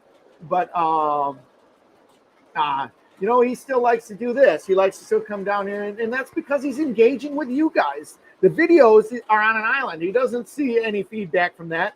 And even if he does make money, he could care less about that money that he makes. It's just, for whatever reason, I mean, that money is not what motivates him. The thing that motivates George, and hell, the thing that motivates me, and I think the thing that you like about all of this is bringing people together. Right. You know, this has been, you know, this is a great experience. I love being on the show because I like, you know, and when I'm not on the show, you'll always catch me on the side trying to stir up something, conversation with guys about things, because we all learn from each other about the hobby. We all are the same thing, you know.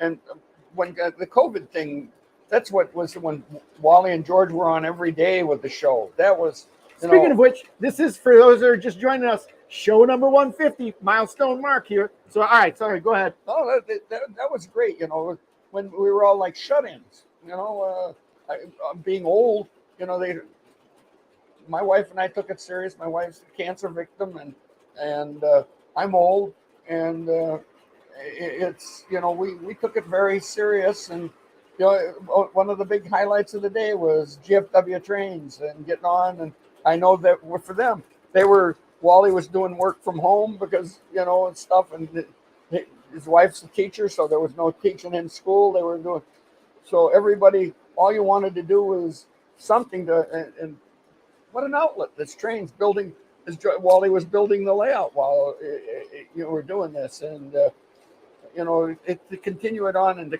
be able to continue this following that GFW trains has had with all you guys, you know, it's been great, you know. And hey, you know, I hope everybody will be to the Yorkville fair so you can meet the cast and crew of GFW. It's you guys are really going to be great. I see my daughter just jumped My on sister here. Annette. So Annette and her husband Greg, they're from Utah, and Annette's grew up in the train craziness here in the Worderick family. Good to see you, Annette. I appreciate you coming on and hanging out. Miss you a lot. I was thinking about you today, as a matter of fact. Yeah, I sent you that that thing. I thought that humorous clip, but I was thinking about you. So, now here's been my influence with my daughter Annette and her husband Greg. I'm sure you're on there. I've been priming the pump out there for trains, so I think they've got it going too. So you know, Greg's never really spent any time with trains, and he's now into trains a little bit. Greg and Annette are rangers out at one of the national parks out in Utah, and so it's kind of an interesting thing for them. Yeah. George always yearns of going out there and spending some time out there so he can help Uncle Greg build his train layout. Yeah. Yeah, yearns about going out there. I'm scared not scared. I say that tongue in cheek. That and that's going to offer him an internship out there, and Uncle Greg's going to say, "Hey, I'm going to build my layout." And he's not going to come home with a set, but he's going to Uncle Greg and he are going to have an amazing train collection out there. Right. Yeah, no, that's neat, you know, and it's a neat thing that you know, the show and tell with new trains and stuff like that. You know, the guys put together some pretty nice trains. I hope you've been watching what's been going around. It's Wally's the Pennsylvania passenger train up here. I haven't talked too much about it. That is a beautiful Lionel set. With I think those aren't the front end cars. Those are MTH. Yeah, cars. the box cars are MTH. And then the Lionel. The fleet of modernism cars are all Lionel, 18-inch Lionel. And then he's got the E8s and Lionel. That's a set he said running upstairs behind the GG1, wasn't it? Right, Yeah. right. So the Fleet of Modernism cars usually run behind a GG1 upstairs, but we were trying to bring out some new trains here since we've been running all the Union Pacific steam stuff over and over and over again. I told George we got to revamp it and get something relatively new out here. So we've got diesel. This might be the first stream in a long, long time. If you look back at the very first streams, George was a diesel guy. He loved diesel. Loved diesels. And it morphed into steam where he's a steam guy. But we've got a lot of diesel stuff. So we've got the E8s up top, the Pennsylvania E8s, and the Fleet of Modernism. We've got in the outside bottom level, we've got a pair of F3s, Lionel Santa Fe F3s that are pulling the freight, mixed freight. And then the inner side, we have got our CSX with some leased UP power that's pulling our propane train, our propane tank train. So that's what we're running tonight for sure. I got my oil wells on my layout going full blast. Full blast. Yeah, there's the CSX train coming right underneath the camera here. Right. So yeah, these are all who made these tank cars? Those are all Atlas tank cars. Atlas tank cars. Yep. These are some gorgeous tank cars, aren't they? So Atlas tank cars, we got those at a TCA meet, Midwest Division TCA meet. Wow, I think you might have even paid for that. Is that which time was that? Hey, and another one I was going to ask about that I saw. I have never seen that UP caboose behind the Santa Fe. Where did you get that one? Oh, so George, I think got that one at the last TCA meet. This was so funny. Believe it or not, somebody donated that caboose to George for his Eagle Scout project. But George was drooling over it. I was like, all right, George, you want it? You got to buy it. You got it. So George sold some stuff at the show. Oh, really? And he sold some stuff at the show, made $50 off the stuff that he sold. So he bought that. So he bought this caboose with the $50. Is that Lionel or who? It's MTH. MTH. It's a pretty nice looking caboose. It you is. can see it going underneath here. Now there you go. Right here, this caboose right there. That's It's pretty nice. Union Pacific Woodside caboose. That's pretty nifty. I'd never seen that before on the pike down here. It's really something. BNSF 25th anniversary is 44. Yeah, that would be a cool one to get.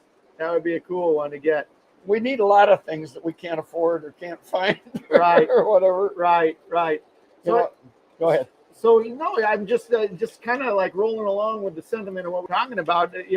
What people are saying, Joe Dye here, Jody Smith. It seems that there is a little bit of there is a lot of resurgence in the hobby, And gosh, I kind of chuckled to myself. And this is a part as a dad, and you've been there, and a lot of people have probably been there here too. It's George, my son, is he's really into the hobby a lot more than most, and he's just getting into that point. And this is the part where I know everybody here has been there. You can be into trains your whole life. All of a sudden, you hit that age when something like trains is the furthest thing you're thinking about. You're thinking about playing sports, thinking about your car and fixing up your car, and where you're going to go and hanging out with your friends. And this is what you're going to do your for a living, girlfriends. And it's interesting because this resurgence is coming on right at the natural time when my son's, and I don't want to say he's waning, because George's wane away from the hobby is still 10 times more than most people's full-on interest in the hobby. Right. But I can see that. Like I said, here we are right now at this live stream, and he's not here on his own. And I get it. I get it. It's Friday night. But I think that it's cool. Just in where I'm going with this conversation this is a part, we're seeing a point in the hobby where it's starting to grow. It's starting to increase. And I think that's keeping him in there. He's been able to make connections with a lot of you folks. He's been able to make connections with people here that are local. He's not on an island anymore, and I think that's the neat thing. That that's right. So it's not. I mean, even when you were a kid, when trains were big, it was something you get to age 16, and it's just your. And the thing was, again, it was the same thing when, when I was in high school. It wasn't quite the thing to do. There was a couple of us that still liked trains and that, but we didn't have the money for them. You talk about expensive. When trains now, when you think about it, in the 1950s, when the Lionel F3s were $50, for an F3, AA F3, that $50 then, when gas was 25 cents a gallon. That that's expensive then for somebody.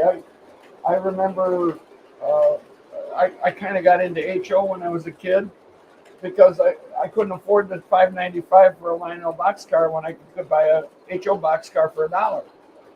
And I got into HO for a while, and I couldn't afford to buy the track for Lionel to build a nice layout. I mean, and I still have that HO stuff. I don't think the guys. George has never seen it. No, yeah. And I've got some stuff there in boxes that are still in cellophane. He'll drop dead when he sees those. We'll sell it immediately. Oh, Lord. If you can believe it, I've got operating cars that were HO. And I've never opened the darn things because I wanted them on my lap. And I lost interest there when I was at that age. I had other things, especially when I decided I wanted to learn to fly. There was no money for anything other. There was not even any money for the girls. If they didn't want to go for a plane ride, forget it. They weren't going to go anywhere. But when you get into certain things, you're going to school and working. You only got so much disposable cash, and then, of course, when you start a family, then you got a whole different perspective. It was usually that one period where between 16 and 24 or 25, when maybe you get married at 25. People get married later, like some people I know. But I got married at 20. I just turned 27, I think it was, when I got married. I was 26. Huh? I was 26 when I got married. Oh, see, I thought he said something about 30 when. Oh, maybe I was 30 when. I don't know. Hold on a second. I was married in '99. I was born 26. In 73, so I was 26 when I got married. There we go. You and Bob both were 26 when you got married. Yep. And then I must have been 31 when I had George. Yeah, all right. 4 years. 32. Because I'm 49, 33.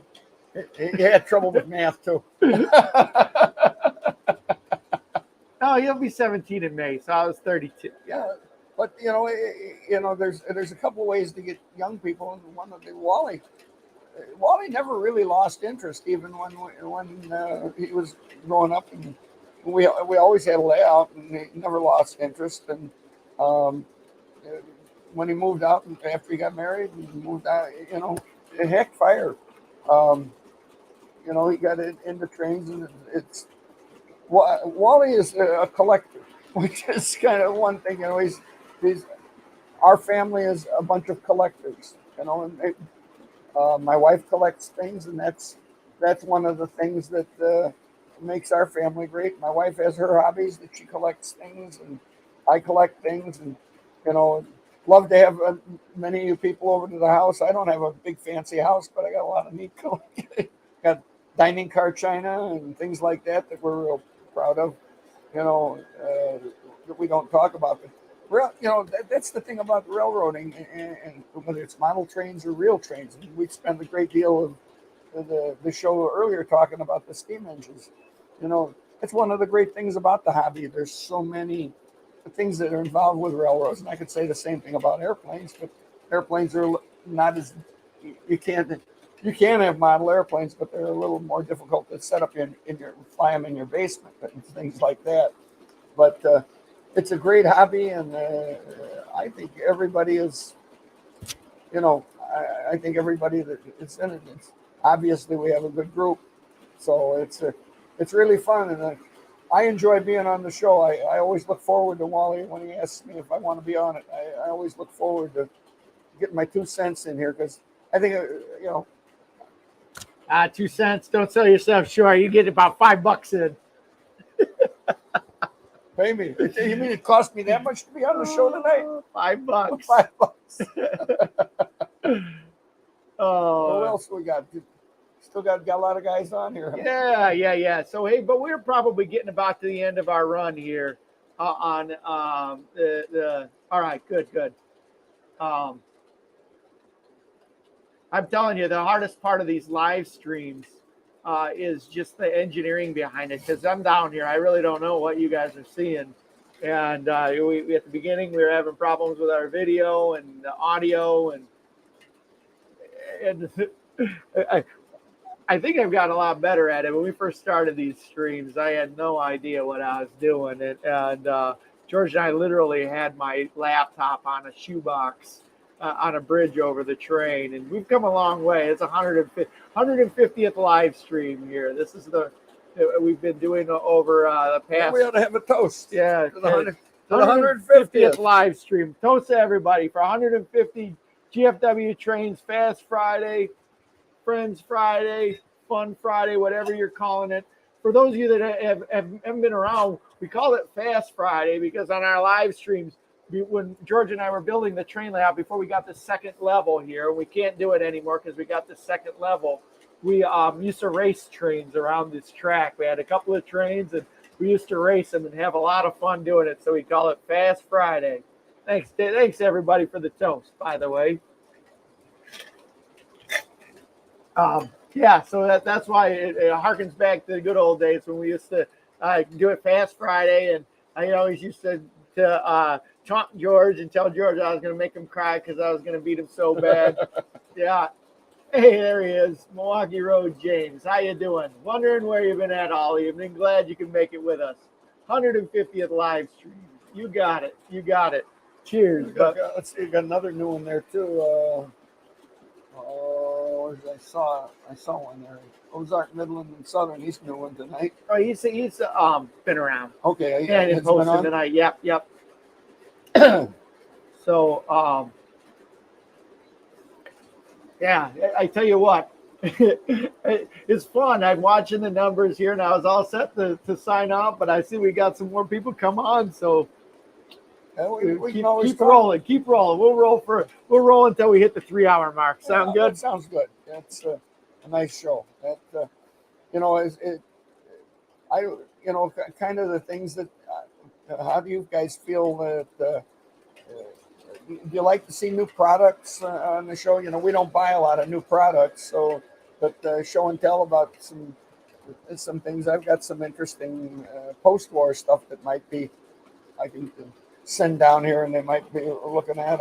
I've got one particular piece I've acquired recently that has a great deal of interest to what it might be. I'm not saying what it is because I stumbled onto a boxcar that it could be a very rare piece. There was some Lionel made some cars for the Western Pacific Railroad. They numbered them with a number 1954. Now, for those of you TCA members that didn't buy, TCA came out with a car, and two of them, 64 cars. One's 1954, and the other is a 64 250 number, or is it a 100? I forget what it is. Two different paint jobs and what production. Well, I had stumbled on before Lionel TCA came out with this. I stumbled onto this Western Pacific car with the number 1954 on it. Now, I don't know if it's one of the 9 or 10 of them that they made back for the Western Pacific Railroad. All I know is the car is made on the right body. The car has got the right frame, everything. It's got a 1954 body, and it's got a very nice, like Lionel paint job on it. And shade is a little bit different from the 64 100 that was the car that was being made then, but it's a very interesting car, and I stumbled onto it, and I haven't taken it to the official gurus to know whether maybe somebody made it, but I have never seen one. The only 1954 Western Pacific I've ever seen is the picture of the one in the McComas his magazine, and it's a black and white picture, so you can't tell much. But when I Did it say where he took his picture at? no, I mean, doesn't say who owned them or anything. I've never seen one. I don't know. I don't know who owns any of them. I really don't. And they say, you know, some of the gurus really know, and quite frankly, I don't care who made it. You know, maybe it was made later, but it sure looks like to me like it's a Lionel. Everything should be as a Lionel car. right. I mean, Right, it does. I mean, it looks accurate. It looks, the colors match, the numbers match, the moldings match, the trucks match, everything matches up. Everything, and it's so few of those have been made. It's not like you can compare it. It's not like no. you know, even our friends who are some of the preeminent collectors of post-war trains, preeminent collectors of boxcars. They don't have anything to compare it to. No. You know, there's a couple of them out there, and nobody knows where it's at. Someday we'll bring it and show it on the show, and it's kind of interesting. Like I say, I stumbled on it, and train man, Dan sold your trains. That's too bad. It's kind of an interesting car. I just happened to stumble on it, and I'm not going to talk about what I paid for it because it would make many collectors cry. I don't know if you guys like to talk about this stuff. It really is. It's one of those things that interest me, and on some of the rare cars. Wally, I could tell you a story about Wally. I like to talk about him when he first could go to TCA meets. He already knew more about Lionel trains than most of the guys that were at TCA. We'd go to the meets, and I tell Wally, I'd say go like a bird dog, go find trains, and I'd go walking along, and Wally'd come over and grab me, Dad, and I said, maybe I'd be talking to somebody, and I'd say, hey, Wally, I'm talking to Mr. So and so. He says, Dad, come now, and so he grabbed me and he dragged me over to something, and there would be a rare car there, and I'd pick it up just before somebody else went and picked it up. And the price was right on this rare car. And I've been looking for one a long time, and he'd find these cars all over for me, engines. We have so many good stories from when we'd go to train meets together. I love this one. This is probably our favorite, the Illinois Centrals. Oh, right, I love this one. This is a story to end all stories. This is at the DuPage Fairground, and there's these fellas. I can't use who. There's these fellas. They had some trains there, and they were looking at them, and they had this 2363 Illinois Central AB units for sale there, and we were looking at them, and they were a little out of our available cash range, and we were looking at them, and some other fella comes over, and he's looking at them, and he's really haggling hard with these guys. And the guys said, I'd sell it to those guys for $250 before I'd sell it to you for $350. I said, sold. And we bought the engines for $250, and he wrapped them up, and off we went. Yeah, that was funny. That was so funny. The guy was I mean, it was one of those things where the deal was so bad, or I mean, the guy was haggling. This guy was hard. I forget how much he wanted for the trains. It was something like he wanted $500 for the set. The guy wanted to pay him $300, and he was just hammering the guy. Yeah, I was thinking it was $500, and the guy wanted to pay $350, and he said, I'd sell it. He turns to my dad, who was standing there looking at him. He says, I'll sell him to that guy for $250 before I sell him to you for $300. Really? Do you mean that? Really? So they're my ICs, right? My case, but we have stories like that. There was so much. We had a lot of fun. He and I on Sunday mornings we'd go to the train show where DuPage, and then we'd go to PCA. So we had two shows that we did together a lot, and everything like that. It was really, really nice. So We got a lot of people just rolling through the door, guys. Make sure you do me a solid, smash that like button, give us a thumbs up. Appreciate you being here. Appreciate you being a part of this community. We're rolling here, getting close to 3 hours. Thanks for coming in. And if you're just coming in, don't forget GFW Train Fair right around the corner on April 24th, right here in Yorkville. Come to the Yorkville Train Show at GFW Train Fair, April 24th from 10 a.m. to 4 p.m. at the Yorkville American Legion. That's part of a couple of two-pronged thing. It's a 3,000 subscribers special, putting together a train show for 3,000 subscribers. And then the other thing is it's a fundraiser for George's Eagle Scout Service Project. He's building a train station out at a local park here for a 7.5 gauge railroad, Prairie State Railroad. And there's more information in the link below, or if you'd like to make a donation in the link below. But we're having a train show that is free to the public. We're going to have four amazing train layouts there. The award-winning modular layout from the Midwest Division.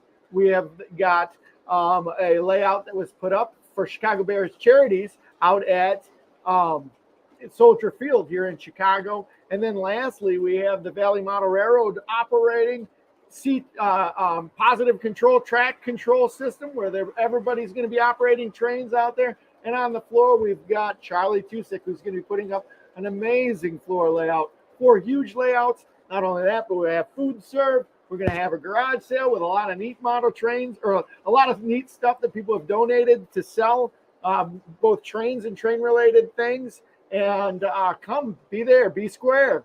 And if you can't make it to the show, make sure you check out that link below so you can see what's going on with George's project and donate, because that would be pretty good. Pretty good. Oh, Brennan's Trains, you're asking a hard question there. All-time favorite steam locomotive. I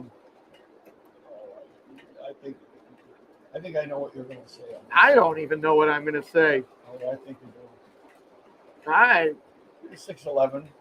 No, I don't think 611's Not my. anymore.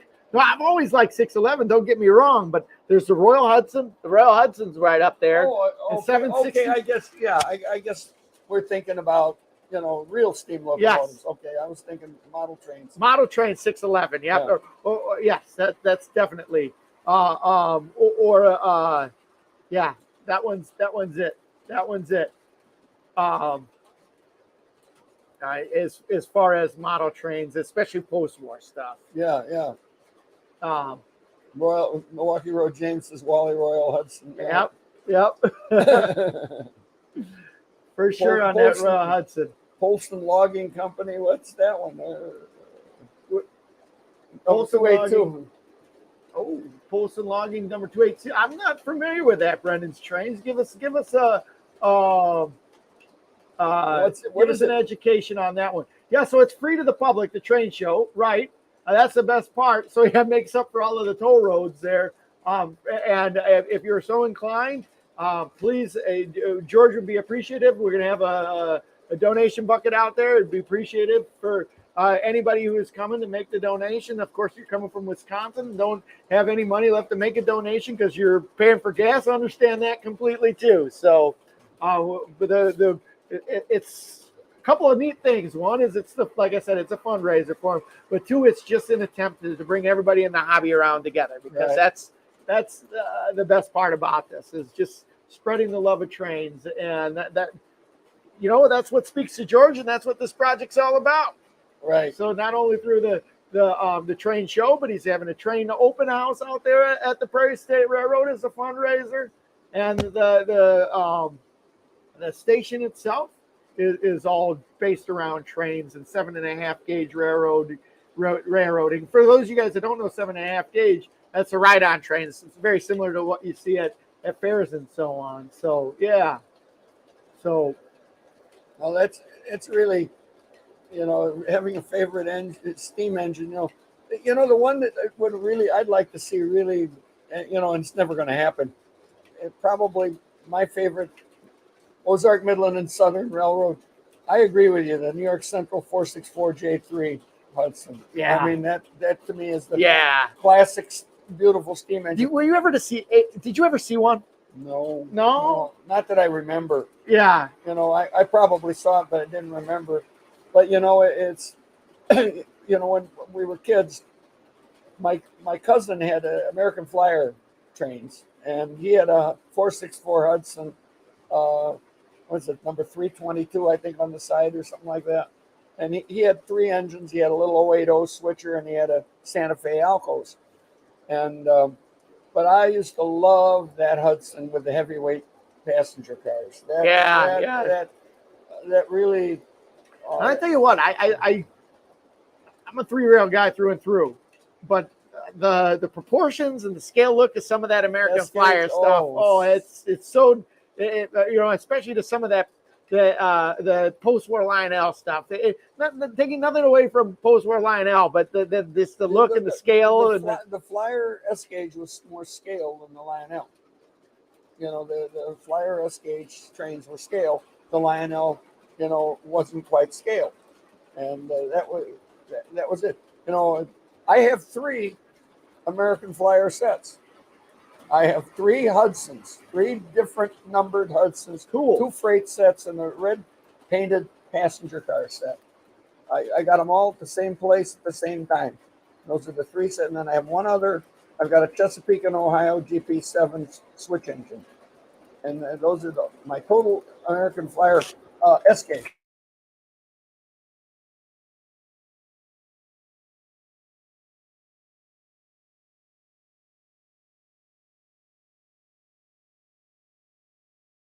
I have a hard time to finding that one, but yeah,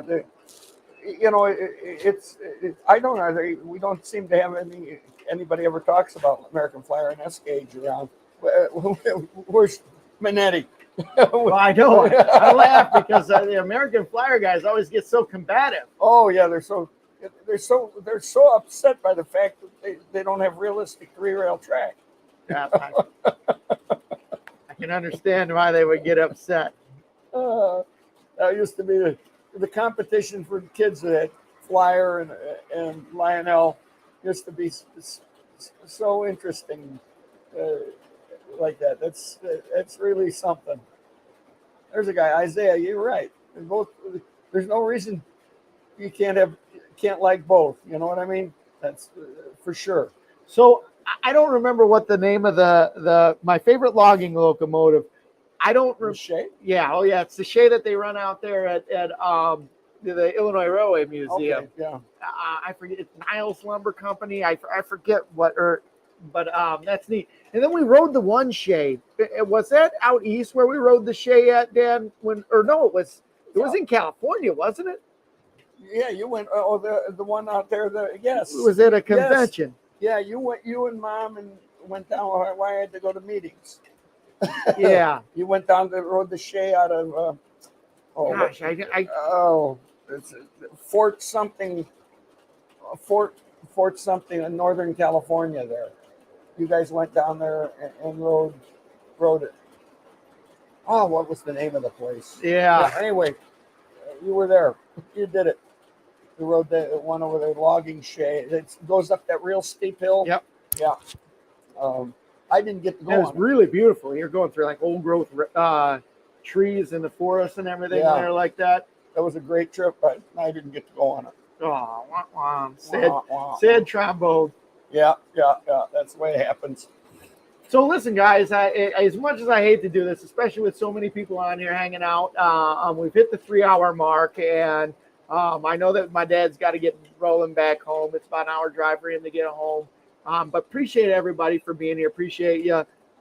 This is a great time. This is a great community, and I think that it's so neat that my son, my dad, myself have had the opportunity to do so many live streams. 150 live streams. Think about that for a second. 150. What? That's a lot. That's a lot. And you know what? It's all because of you guys, and I certainly appreciate y'all being here, and I appreciate you being a part of this. And it's really, really important. I say this all the time, and you guys laugh about it. But you guys, I keep saying it because I know you guys all know it's the truth, is that we've got a neat community here. And let's keep this synergy alive, and let's keep this going, because it's really important that we do. It's all a hobby that we love. It's all something that is, sometimes we feel like we're out on an island, but it doesn't have to be, because you know what? We've got a great community here. Let's keep this rolling. Let's keep this operating. So Hey guys, we'll see you around the roundhouse. Don't let the caboose hit you on your way out. Have a great weekend and keep the love of the trains going. Dad, thanks so much for joining us here. I hope to have you back sometime soon, real soon. Oh, and I'm always available. All right, share some I have so much to do on Friday nights, state night, you know. All right. Share some great stories about trains. So everybody, everybody, take care. Thanks. Love talking. You know, all you guys that always give it the high fives for me, and I enjoy being with Wally and George, and I hope our conversations add something to it. So it's fun, you know, talk about what you guys like to hear, and go. I think we can all work on it. Right. So, all right, everybody, have a great weekend. We'll see you next week. Same bat time, same bat channel. We'll be back here 7 p.m. Central. So, all right, till next time. They saw it the one. Here's looking at you. There we go. What is it?